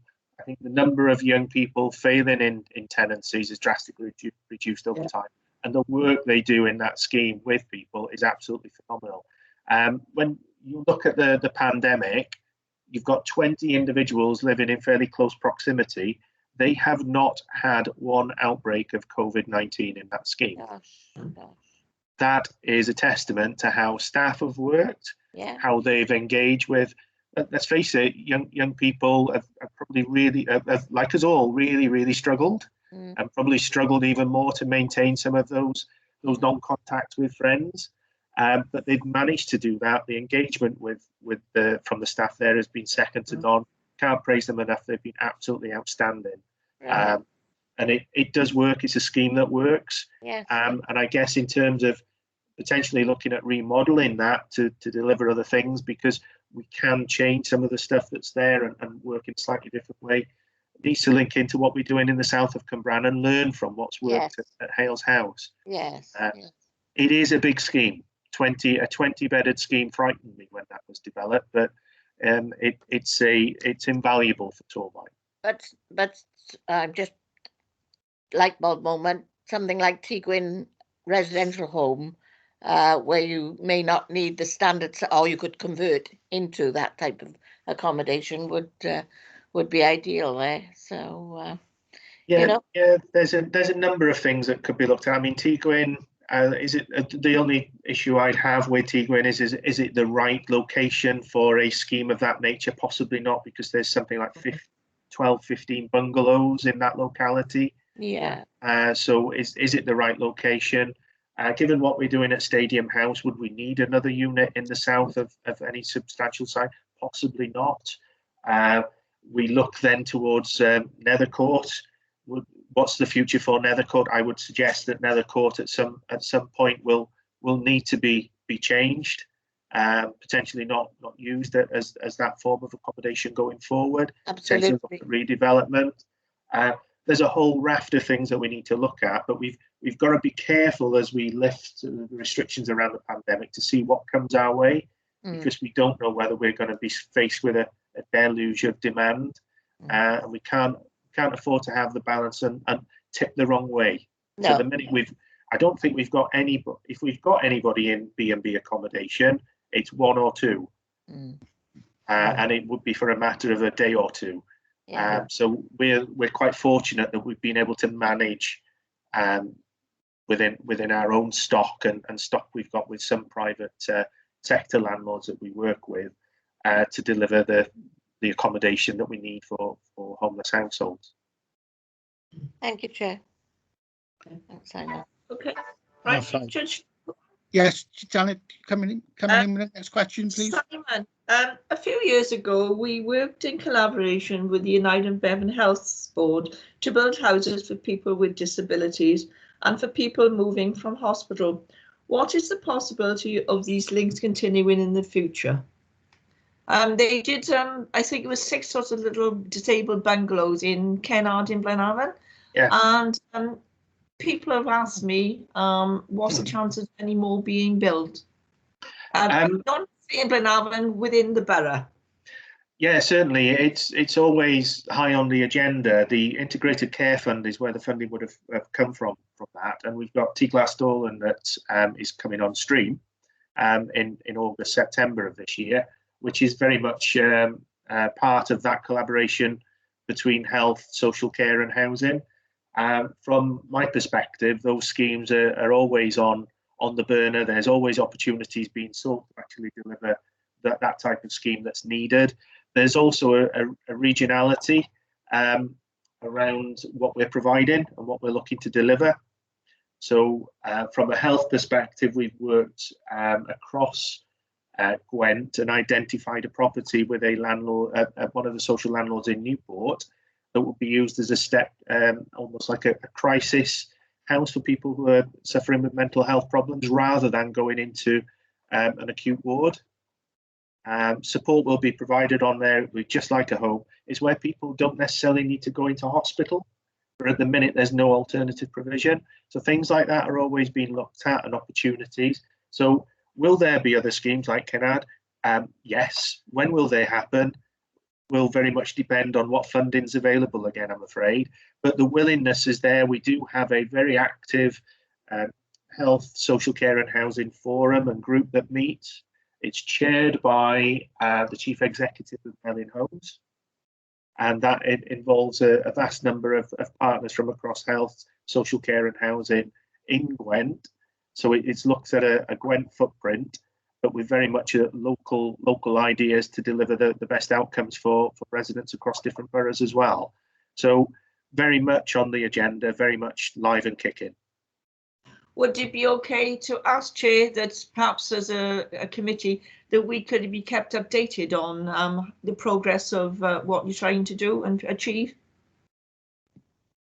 Yes, Simon, would you keep us updated as a committee, please?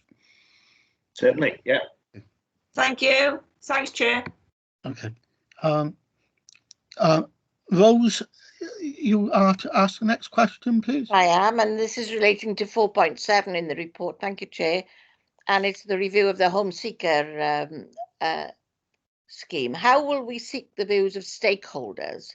How will you take into consideration the lack of face-to-face opportunities due to restrictions and social distancing to ensure that you reach all those whose views should be sought? Okay. Well, this afternoon is the first session. We're doing a virtual session with staff from across from the housing and commissioning team, along with our housing association colleagues from across the partnership. Just looking at the scheme, look at what the benefits have been, what the pros are, what the cons are, what the issues are, what we need to unpick, what perhaps that be suggested. So we're doing 3 sessions, pretty much almost back to back. So 1 this afternoon, 2 tomorrow, and that will be specifically for those staff. We've then got 3 further virtual sessions with other stakeholders from across the area. So we're talking about colleagues from social care, health, support providers, voluntary sector, advice agencies. So that will give everybody an opportunity to contribute to that debate. We'll be asking probably 4 or 5 key questions that we'll be coordinating those responses on. Following on from that, we'll be able to gain a little bit of insight into what people are feeding in from those different professions. Because what we are hoping to do is that those support providers who are supporting individuals who've gone through the process will perhaps be able to explain some of the issues that people have found. Yeah, and that might help us to then shape the next part of the consultation, which will be a questionnaire survey that will go out again to all stakeholders so that everybody's got a further opportunity to put a response forward, but also to current applicants,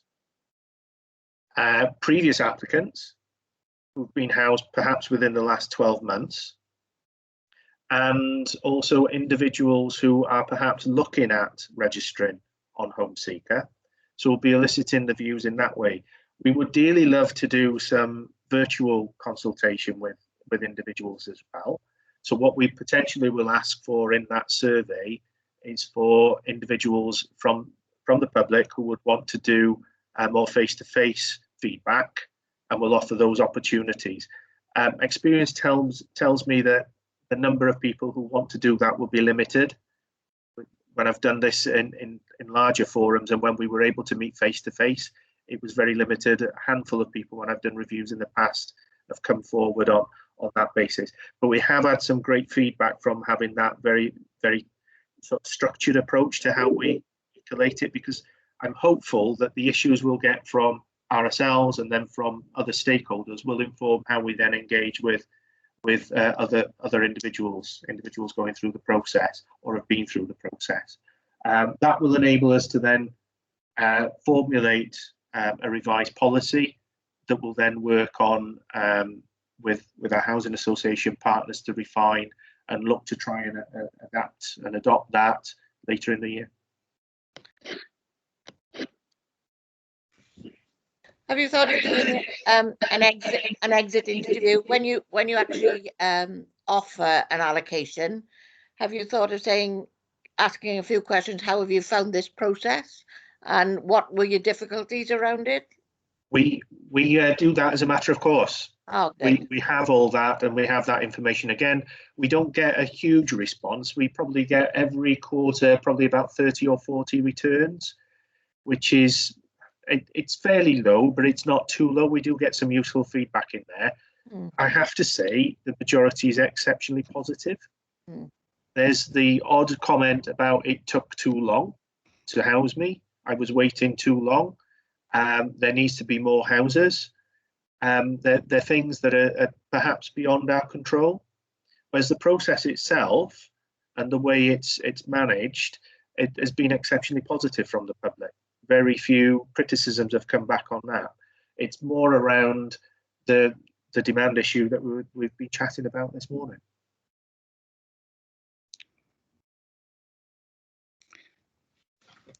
Thank you, Rose.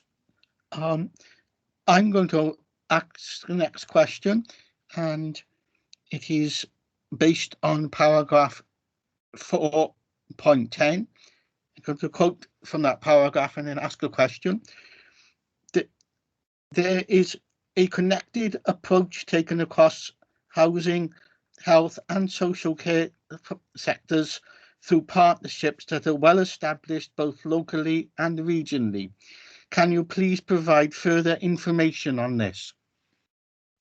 I think I touched on some of these partnerships earlier, the health and housing social care group that meets. Simon, yes. There's a regional, there's a number of regional groups that meet as well. So we've got a regional homeless strategy that is run by the lead officers across Gwent. It does bring in key partners on key issues. There is a regional group that meets around housing support grant, and there's a number of other regional groups that meet around the different agendas that are there. There's a number of national groups as well. So for my many sins, I seem to have been lumbered for the last almost, it feels like a lifetime, but it's probably been the best part of 10 years, chairing the National Housing Network project and leading on that for a period of time as well. That is a meeting of local authorities primarily, but also bringing in, again, key agencies on key topics to be delivered and worked on.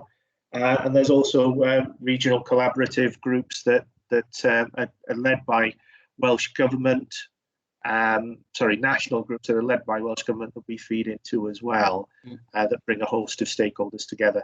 So there are a significant number. I can, if you wish, produce a list to give you a flavour of what's there, because it probably will give you an idea of what those groups are about and see where the connectivity is. Yes, if you would email members a list of those groups, Simon, and I'm pleased that you are at the forefront with this national role you have undertaken. Rose, would you like to ask the next question, please? Yes, thank you, Chair. My next question relates to 411, the third bullet point. There is a lack of funding available to develop affordable accommodation at the pace necessary to meet the rising demand. Do we, or the housing associations, have a dedicated funding officer that's looking for funds out there for projects that we have on the shelf or up our sleeve? Yeah, I think we're all very attuned. Soon as there's any hint at funding being made available, we're straight on top of it and looking at whether we can find a way into getting that delivered.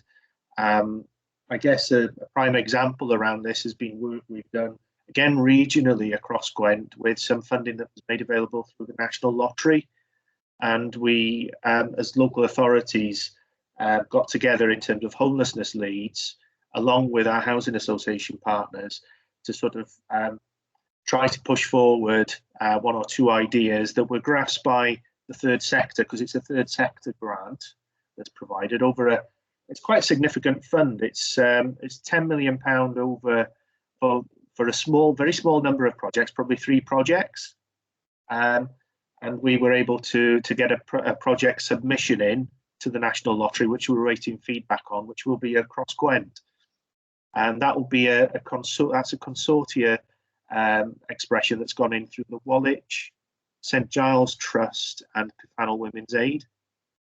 Very innovative scheme. Hopefully we'll get through to the next stage, and if we do, I'd be more than happy to feed back to members the details of that project as we go forward, because it's at its very early infancy, but it does have a number of connections around the work that RSLs do, work that we do in housing, work that's done in education, training and employment, as well as work that's done within the support sector. So it is a very, very joined up and innovative approach. So anything that comes out, we have individuals who are very attuned to linking into those opportunities and looking at options all the time. Yeah, I think my question was mainly, do we have a dedicated officer, or is it on everybody's radar that if they see a fund, if there's a dedicated officer looking for those funds, we might get more than it's listening to something coming out of the third sector or something. So. The RSLs will have officers whose sole role is to look at that business, and also the third sector have roles that are there for like funding managers, and they're often the routes. The third sector is often where the opportunities are with funding that comes in from organisations like the lottery, the Oak Foundation, and other agencies that are out there. But equally, we're, you know, in terms of the local authority, we don't have dedicated officers as such. No. But it's very much on all our radars that as soon as the funding's there, we're at the forefront. We're chasing it. Yeah, I'm like that Rottweiler chasing the bumper of the car, I guess. Yes. Thank you, Simon. Thank you, Chair.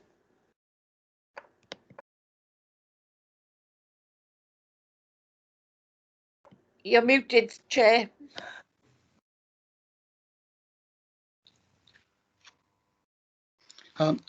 Veronica, would you like to ask the next question, please? Thank you, Richard. Again, for point 11, and this time the fourth bullet point. The financial and staffing resources available to the council restrict the impact that can be made in certain areas. Could you give us a bit more background to this statement and those certain areas, please?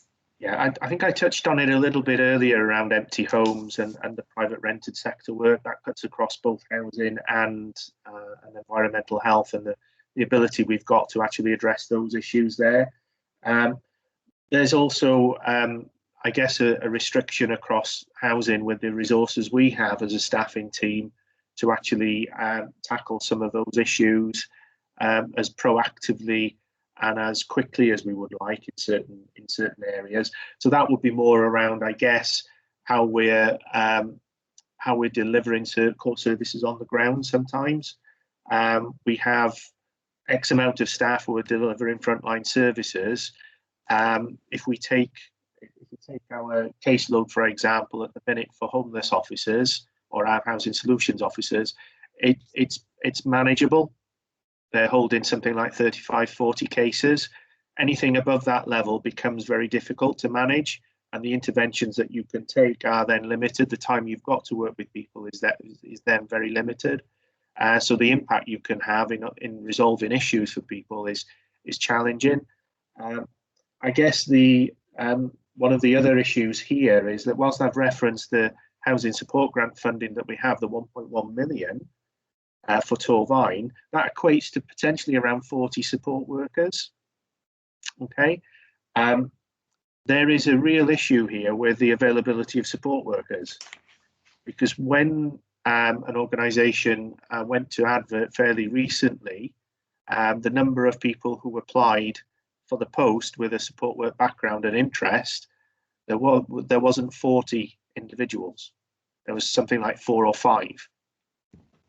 So the workforce issue is going to be a big problem for us going forward in terms of filling these posts that we're going to have available over the next year. If that was just Torvine alone, that would be a problem. There's £6.7 million in Gwent that's been pumped in through Housing Support Grant. Now, that's a lot of support workers.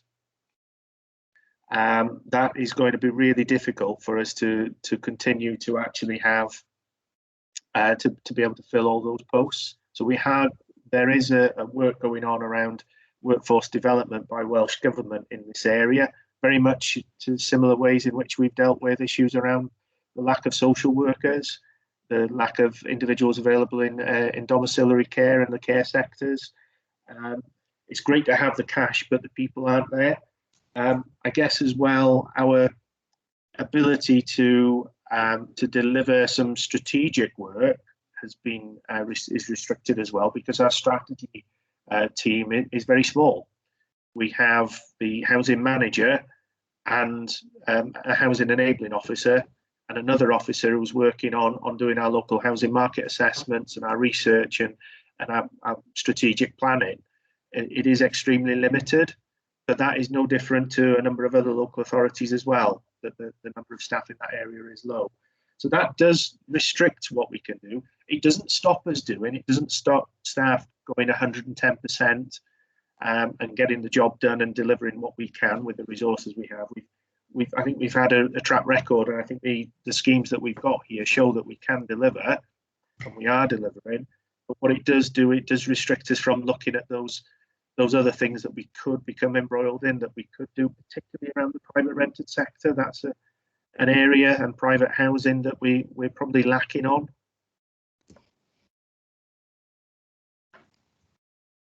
Thank you. Rose, would you like to ask the next question, please? Yeah, Chair, Faye Jones has her hand up. Oh, sorry, I didn't. Oh, Sorry, yes, it was Faye, just. you got your hand up. Sorry, yes.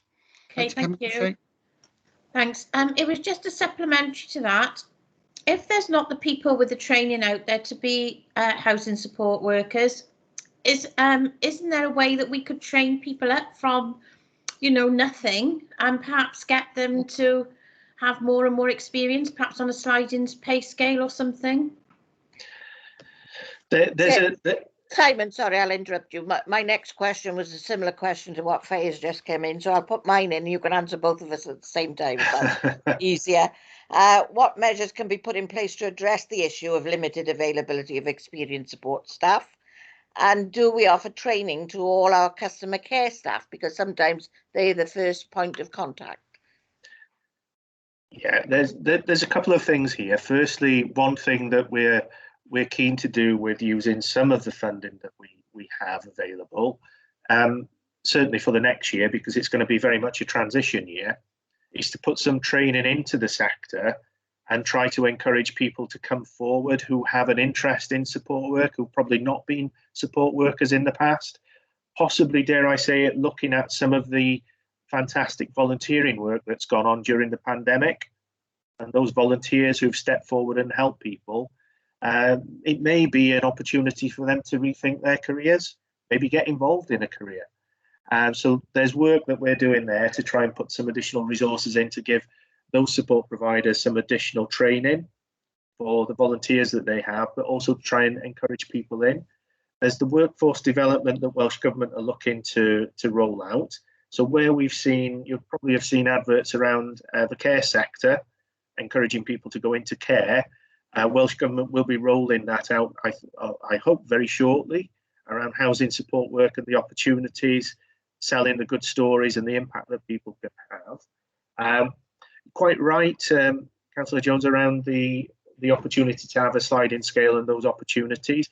I'm also quite keen to explore development of individuals who've lived through support issues, housing support and homelessness.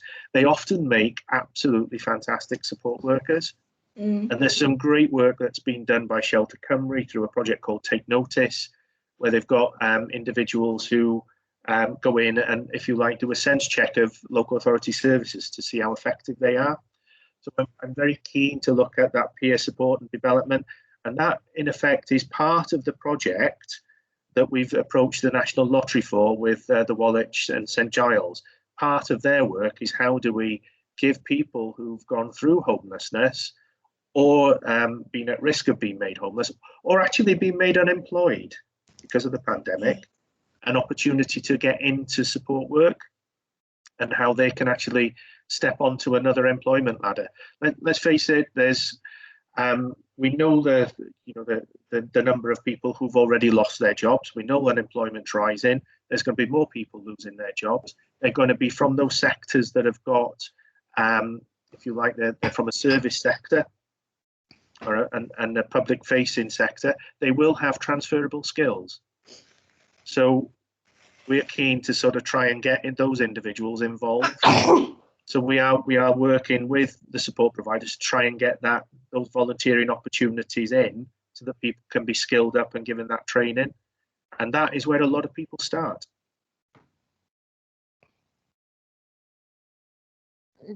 Just my point on customer care, Simon. Oh, yes, sorry. Yeah, indeed. We do provide that. There is training provided. I should have said at the time. There is training provided across a range of different disciplines across the council.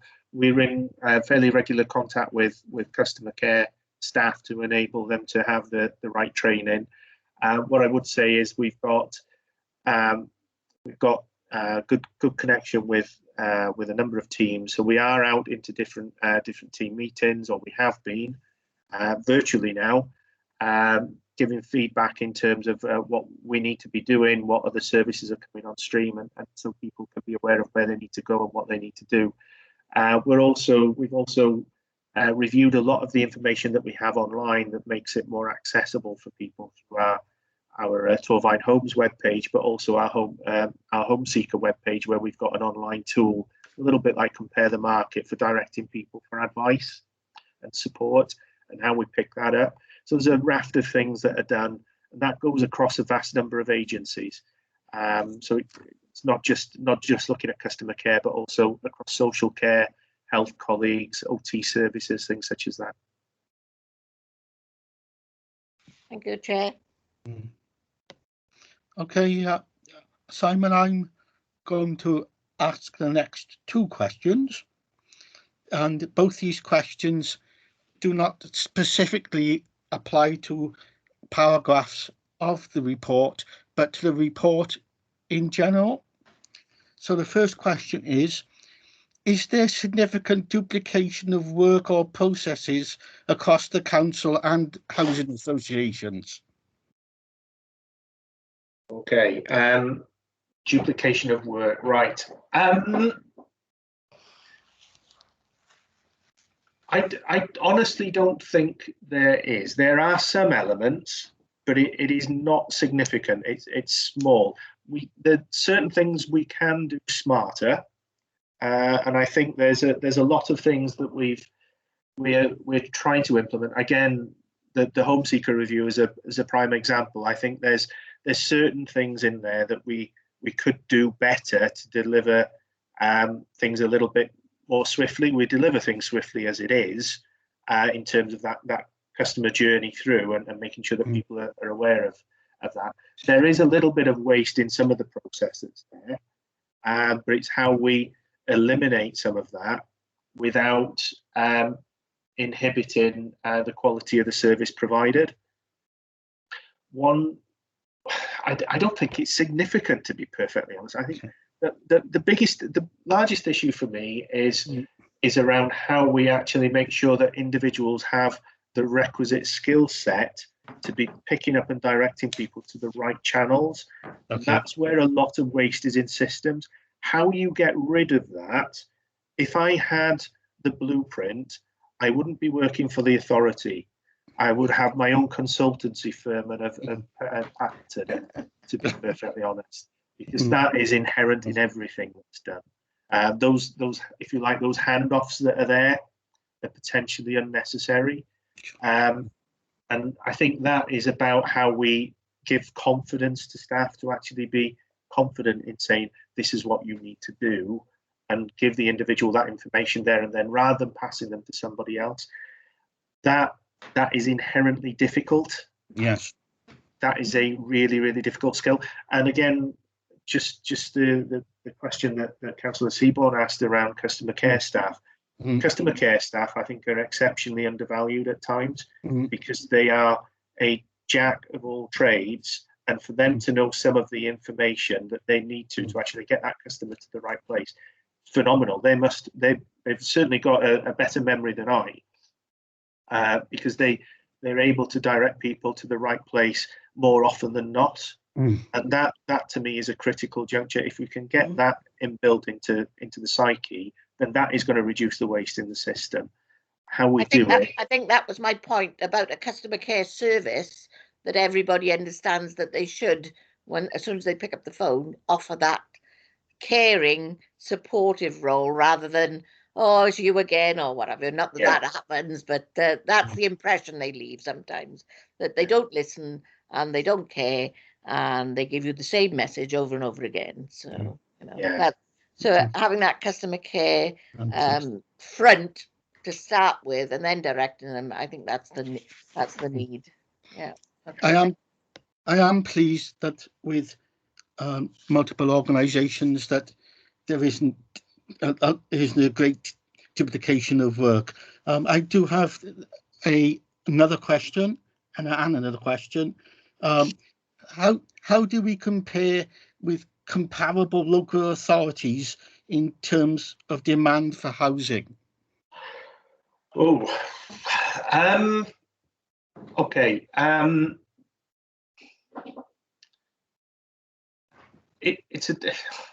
It's a tricky one because I'd be guessing in some regards. Okay. But the numbers that we have, the numbers who are on our waiting list compared to the lettings we have, are potentially fairly similar to our neighbouring authorities in Gwent. They're not overtly different. So Okay. by context, and I'm draining on my knowledge of working in Newport from 2 years ago. There were around about 7,000 people on the register in Newport, and they have around about 1,400 lets a year. So their demand is a little higher than the demand in Torvine, but not significantly higher. Okay. I think Cardiff, if we wanted to look at a city authority, by comparison, have probably got around about between 12 and 14,000 people on the register. They probably turn over around about 3 to 3,500 properties a year, I think, from memory of conversations I've had with them. Yeah, because of the density of population? Sorry? Because of the density of population? Yeah, density of population, certainly. The stock they've got is significantly higher as well. I guess in terms of the Caerphilly area, they've got the housing stock in Caerphilly overall is higher than ours. They have probably around about 1,100 lets a year from memory again, and their waiting list is about 3,500–4,000. Okay. So demand-wise, it is fairly comparable. But I would say there's some differences in terms of some of the processes that are there, because not all local authorities have got common housing registers. Okay. Yeah. That I think around about 16 local areas have got common registers. But the demands will be pretty similar overall percentage-wise. There will be some slight differences, possibly more those urban areas than the areas that are similar to Torvine. Okay, thank you very much. Veronica, would you like to ask, and I think you might be pleased to hear this, Simon, the last question? Big smile on your face, Simon. Oh, it's fine. I don't mind questions at all. I get loads off my wife. This one you did touch on slightly right at the beginning, but perhaps in more detail this time. And again, it's a general question. Do we look elsewhere in the UK for innovative ways to provide affordable housing, especially for one-bedroom properties? Yeah, we're always looking. What I would say is that certainly from my perspective, I'm always keeping an eye on what's happening across the UK and across different sectors. Our housing association partners are doing very, very much the same. If they've got an idea, they will sort of push that forward, and we will look at how that can be achieved and attained. There's a lot of innovation that's gone on around modular homes, and there's some of the things that are in the back of my mind with looking at different ways in which we can approach the crisis that's there. So short-term accommodation on a site that's difficult to develop at one point fully, you can put a modular property on there. We've looked at the use of converted shipping containers. Yeah. Again, that comes with one or two issues because you still need the land to site those on with all the services. So it's not a perfect solution. So yeah, we are looking all the time at different models and different initiatives from the low cost sector, supported accommodation delivery, projects that link to housing first, different innovations around dealing with youth homelessness and how we get people involved in training and education alongside accommodation that's there. So there is a scheme that, just to give you a flavour for what is out there in the UK, I think it's in Birmingham, where some of the hospital accommodation had become disused in the hospital, one of the hospitals, and have been set up as training accommodation to encourage young people into the healthcare sector. So not just within nurse training and the care side, but also from the property management and maintenance side. So they were offering apprenticeships that were linked to the accommodation.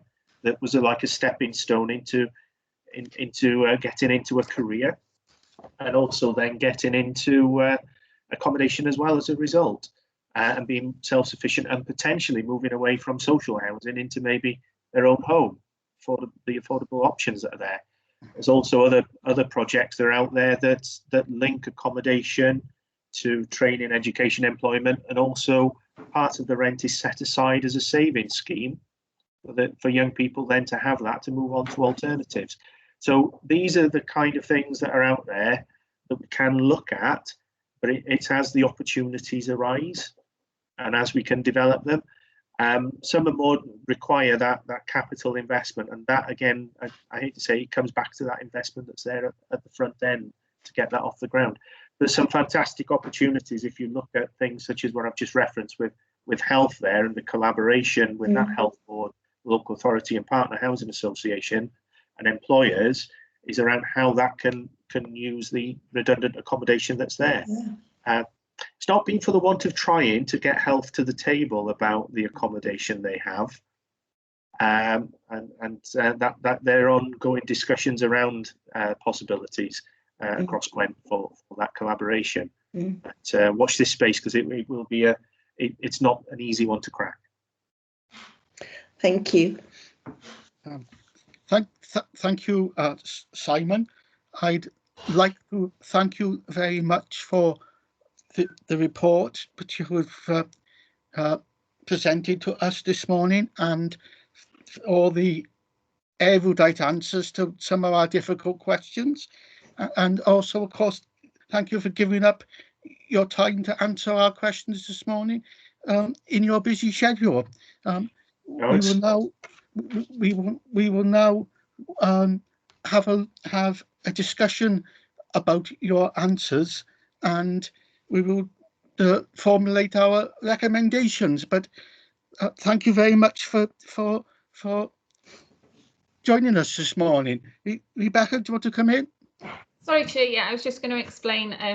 Obviously, Simon will leave the meeting now for you to formulate your recommendations, but I have asked if he could just stay by his screen for a little while, because you may have questions on the next item. So I'll invite him back in when you're ready for the next item, if that's okay, Simon. Okay. Yeah, that's fine. I can got one or two things to get onto, and thank you as well for your time and questions. It's been it's strangely enjoyable for me to answer them and to get the type of things that you're thinking about, and what hopefully it's provoked some interest in terms of what we're doing there. So thank you for your time as well.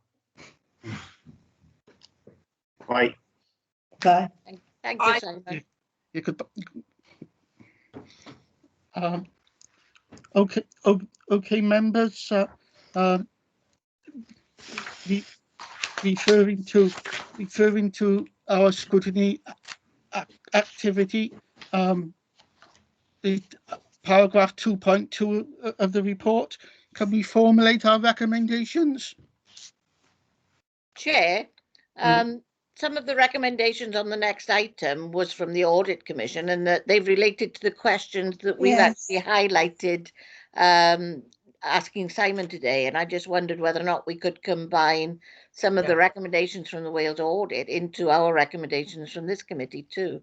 I'm looking at the first two, and the one is about staff are sufficiently skilled. Well, we just touched on that in the last question, and I wondered whether or not we could join up our thoughts around that. But yes, you could certainly put one forward about staff skills.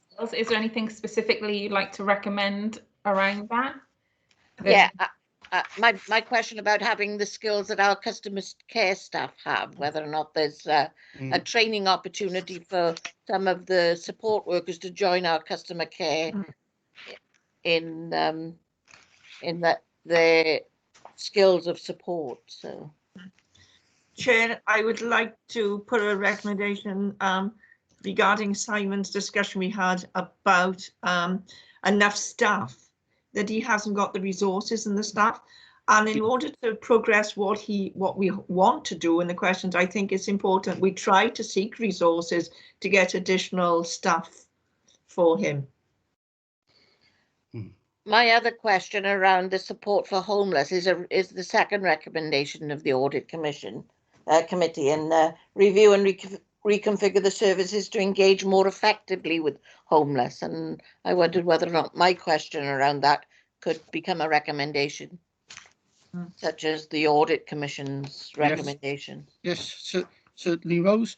Faye, do you want to come in? Hand this up. Thanks. On those recommendations, I mentioned a sliding scale for support workers for housing, because he was saying there's not enough skilled people out there coming into the sector. So I just wondered, could perhaps we look at that, because perhaps bringing people from elsewhere, as we touched on, with perhaps transferable skills, or starting at the very bottom and having like apprenticeships, might be the answer to the skills shortage. Because there was mention of linking in with the voluntary sector as well, the third sector, and given the way the funding works, that would be very appropriate as a partnership. Yes, there is considerable expertise within the third sector. Yeah. That we continue to have updates from the other organisations that we're involved with, including, like you said, the health board and the progress of everything. Chair, I'm going to have to leave this meeting in 5 minutes. I've got a 12:30 meeting. Okay. Right. Okay. Thank you, Janet. Okay. Can I just ask Janet, is that the same meeting I'm going to be in? That's at 2 o'clock, the Sacra. I've got a meeting. I've got a 12:30 with Adrian Jenkins. So I'll like get a See drink. you at 2 o'clock. Thanks. Conscious of my time, watch is do you working. want me to go through the additional points that I've picked up throughout the meeting? Yes, please. Yes, certainly. Yeah. Okay, so first off, there was the discussion about single person properties, and he mentioned about the possibility that some people may be willing to share sort of 2 and 3 bedroom properties. So I didn't know if you wanted to form some sort of recommendation around sort of seeking feedback from single person applicants to see whether that's something they'd be willing to do before they sort of pursue that and, you know, do work, and then they find that actually they don't want to share properties. There was also Councillor Jones, you raised about the older person accommodation. I didn't know if you wanted to recommend something about a review on what we are, whether we're providing what is actually wanted and needed by older people. Yes, I think that is that's very relevant, because certainly Bronavon has been looking at intergenerational housing schemes, and that isn't what is always wanted, particularly by some of the elder residents. You know, it came across in one of our meetings where one of the board members is someone who would look at some stage to transfer to housing, and she definitely felt she didn't want to be in an intergenerational scheme, whereas I would have been quite happy with that. People have different needs. I just say that Bronavon is looking at their accommodation at the moment, and I'm a little bit worried. I don't know how we put this into a question, that it's really unsettled the residents who are already living in some of these well-functioning homes. And it's made some of them feel quite ill. It's got a bit better now, but there isn't a swift answer to this. And I think a swift answer might be useful to these people, because they've been put under a lot of pressure, not knowing what the future of their schemes are. So I you know, that's something I'd like in some sort of form as a recommendation, that it's moved on quite quickly and they can feel more settled. That's a skill again, isn't it? It's a customer care skill, how you actually approach people to seek their views. So. They've done a lot of work to try and help alleviate those problems, which are, in the scheme of things, are short term because they are looking at the needs of those who are there at the moment, but they've also got to consider long term what they do. Yes, that's true. I just feel that they came in, told people in the beaches that they would be closing it, then tell them they're going to do a review for 3 years and decided they're closing it after 3 years. And it's left a lot of people feeling unsettled. And it was very Excuse me. It's not so harmonious in the beaches now. Turn your microphone down. Something might be going a bit wrong. You know, so I think if they are looking into things, trying not to upset residents and having positive ways forward, like Rose said, really, it's about customer, how you approach these things as well, isn't it? Yeah. Okay. I think that if I were happy in my home and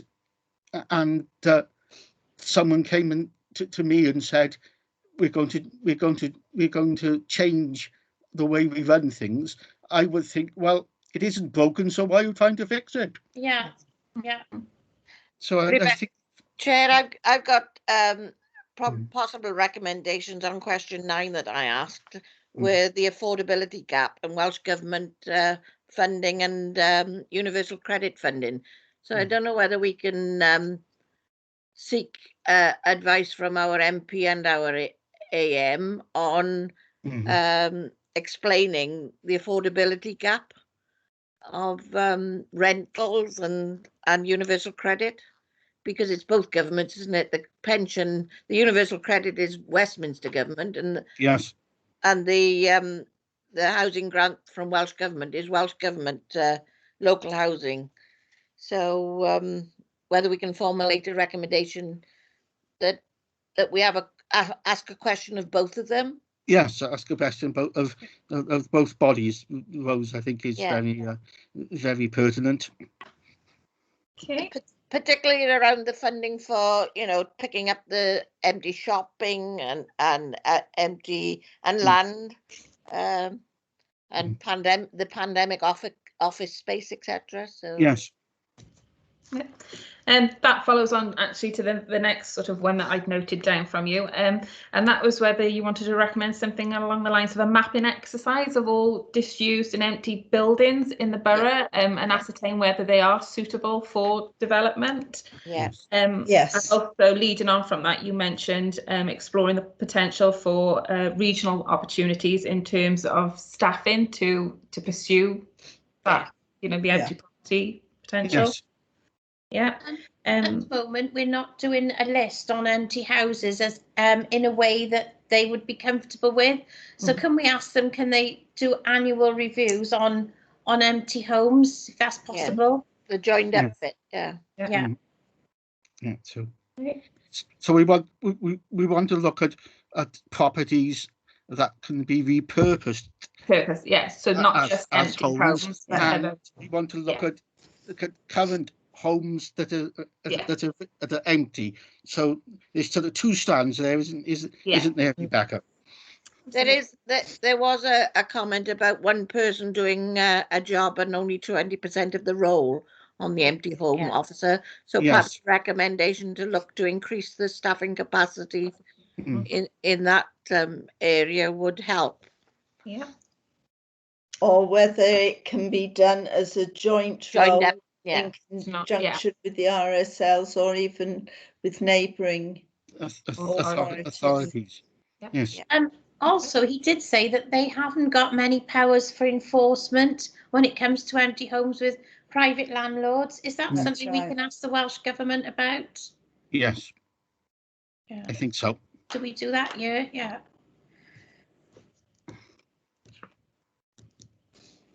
Okay. He also mentioned that currently they don't do an annual review of help to own applicants. So whether you want to seek that. And also he mentioned this at present, there's no correlation between the help to own applicants and the home seeker applicants. So you may have duplication. So whether you want to recommend that that sort of be tied up so that Tied they're up, yeah. accurately reflecting with Cross-referenced, yes. yeah. I agree. And then finally, I had obviously they're undertaking the Home Seeker review. So whether it's a scrutiny committee, once they have the outcomes of that review, and they've made their changes and developments, that you want that brought back to scrutiny at some point in the future. Yes. Yes. I'd like it preferably before they go forward with it. Right. So Mm. in case there's any gaps and Yeah, you know that absolutely. we can pick up on. Yeah. Okay. That's all I have, Chair, unless you have anything further. No, I have nothing further, Rebecca. Could I just join in Oh, there? Yes, Sorry, yes. There was something exciting, possibly working with the health board on limited access to helping people get out of hospital and sheltered accommodation. But he did say that the health boards are very, very hard to engage. So I wondered if we bring this back, could we invite somebody from the health board in some way to participate or make a recommendation around that? I think I think they may be easier to engage now since they're learning process of a COVID engagement. I think they might be more open to talking to their partners. They were terrible at one stage. You could never get a health authority person to any meeting. Obviously, they've got the day job to do, but you know, we don't learn otherwise, do we? Their planning people do quite a lot with the RSLs in terms of engagement, because there will be sites coming up which will be reallocated possibly to housing in the future, not just in this area, but a much wider area. Okay, thank you, Chair. Yes.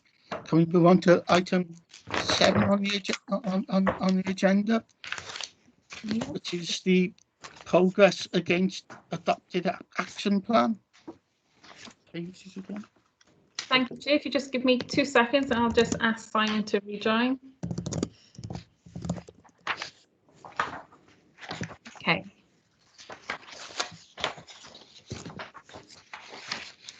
So, thank you, members. So as you'll see, this report provides an update on the progress against proposals for improvement and recommendations made by the Council's external auditors following their regulatory activity.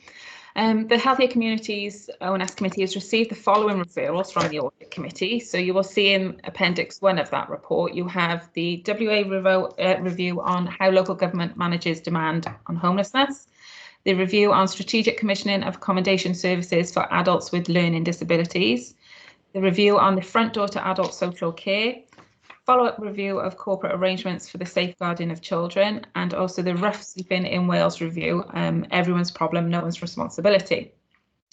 So a summary of progress has been produced in Appendix 1 there by the relevant service areas against each plan, including a progress update for each recommendation made by the committee in relation to that action plan, explaining what, if any, has been the impact of progress in the recommendation. So what we're asking today is that you just look through those updates on those recommendations, determine whether, when you're happy with the progress that's been made, and whether you're happy for them to be removed from future monitoring by the committee, or to determine whether you would like to keep those on the report for their annual monitoring. Obviously, you receive these reports every year. So if we go through them one by one, and then you can determine whether you have any questions for Simon. Simon can only answer, obviously, on the housing related referrals. With regards to the others, if you do have any questions or any major issues on those, we can bring that back to the next committee, because Jason will be coming back to that committee for the next report. Okay. So if we move on to the first one there, and that was the, homelessness, managing housing demand homelessness. Did you have any questions or comments on that one?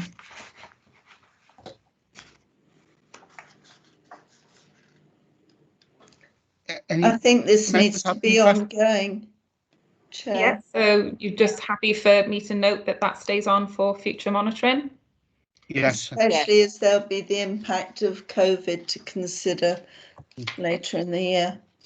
Right, thank you. I will note that. So if we move on to the next one then, that is the strategic commissioning of accommodation services for adults with learning disabilities. Do you have any questions on that one, or Again, that's a fairly recent one that's come through to us. So I don't know whether, again, you just want to keep that on for future monitoring. Keep it on. I should Yes. like to keep it Oh, on for future yeah. monitoring. Yeah. Okay. Moving through quite quickly. So if I move on to the next one. Sorry, my screen's moving slow. So the front door to adult social care. So as I mentioned, Jill isn't here for this one, but if you do have any questions, I can certainly forward those on to her. I'm assuming this is one that you're going to want to keep on Yes. for future monitoring. Yes. Yes. Okay. On to the next one, the follow-up review of corporate arrangements for the safeguarding of children. Again, this is a very recent one. So Moaning. yeah. I think we definitely need to keep it on. And could we have a meeting at some stage to update how it's going? Because it's very new, isn't it? It's way Yeah. of working. Absolutely. I mean, I can also raise this as an item you may want to consider at the obviously it's not going to be too long now before you hold your next vision in for the year ahead. So if you wanted, I could flag Yes, that up as a potential item you may want to discuss there. Yeah. Yes. Thanks. We only have one more meeting in this working year, don't we? And then we Yeah. have to have another visioning meeting Visioning. for the next Yes. for the next working year, the next financial year. Yeah.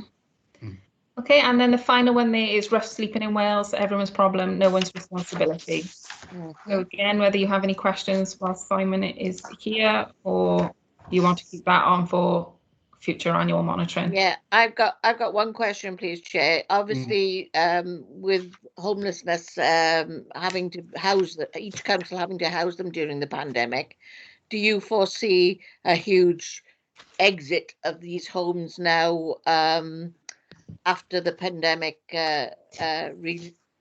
raises a little bit more freedom for us all? So, or are we hoping to support these people to retain the homes that they've been moved into? Well, there's a couple of things here. Firstly, the individuals we've helped and assisted, we've housed a number into accommodation, and some have been a success, and some haven't been sustained. It's the way that's happened in some instances. We wouldn't be looking at, if the guidance from Welsh Government was very much to say, you no longer accommodate everybody who's rough sleeping, we wouldn't be looking to remove people from accommodation who we already have accommodated. What we would be looking at doing is looking at our demand and pressures on services at that juncture as to whether we continue to operate that flexible approach to accommodate everyone, or whether we take a step back and revise our approach. I'm guessing that my view is that may well be taken out of our hands, because I think Welsh Government may well issue further guidance to extend that commitment that they've given beyond the end of the pandemic.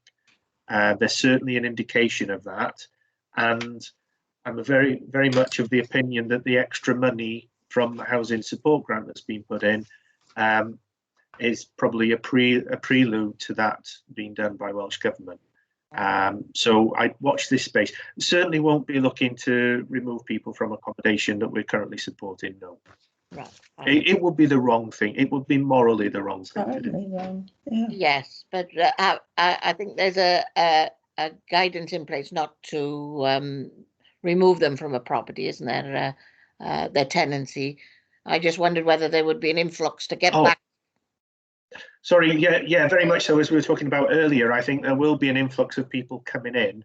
They won't be. I think that will be more family homelessness that we will see, rather than what we've seen during the pandemic, which has been more single people coming through to us. Okay. Because I think that's the hidden issue we've got at the moment. That's my problem. Are we going to get that problem? We will, but I think we've got probably the resources to manage that. Oh, wow. It's a single person accommodation that's probably vexing me more. Right. If that gives any reassurance. Yes. Thank you, Chair. Okay, Stephen Chair, other than members having any specific recommendations on any of those items, I'll note and forward that you recommend that they all stay on for future annual monitoring. Yes, Yes, please. yes, please, Rebecca. Thank you, Simon. You Yes. can. Thank you. Thank you all. Thank you again for spending a very informative morning with us, Simon. Oh, more than happy to do that anytime. That's great. Thank you. Take care. Bye. Bye. Bye. Can we move on to item 8 of the agenda?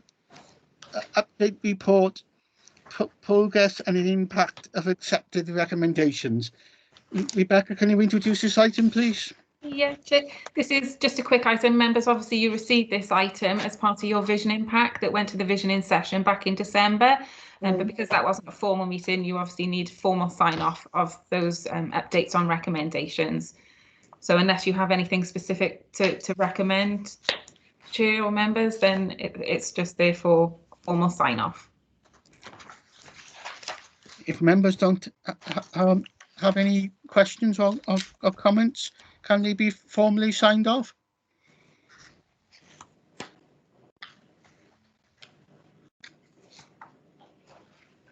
Happy to do that. I think this is very interesting. There's a lot of work gone into it, and the way in which the recommendations have been answered Yes, is very helpful. I found the report very interesting and very helpful as well. I agree.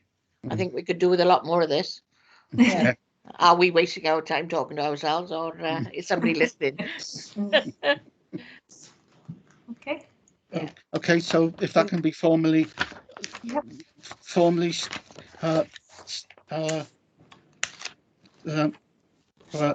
that can be formally signed off, we can move on to the last item on the, or not the last item, the penultimate item on the agenda, which is the item for discussion at our next meeting.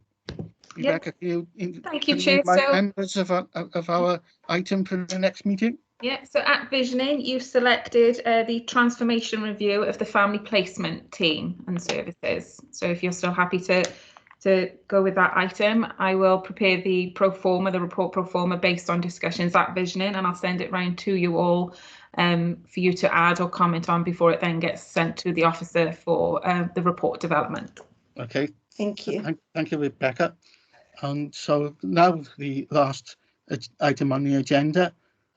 We know what we're going to be looking at, and so the next meeting is on Wednesday, the 12th of May, and so I imagine there will be the pre-agenda meeting preceding that the day before. Yep. And we'll have, as Rebecca says, we'll have the template for the report shortly, and then we'll have the report in good time before the meeting. I have the draft report, and then I make any comments on the draft report, and then the full report will go to members. So I'd like to thank everyone for your attendance and contributions this morning, and I would like to now formally close the meeting. So Geraint, you can turn off the recording. Thank you, Chair. Thank you. Happy Easter, Yeah. everybody. Yes. Thank you.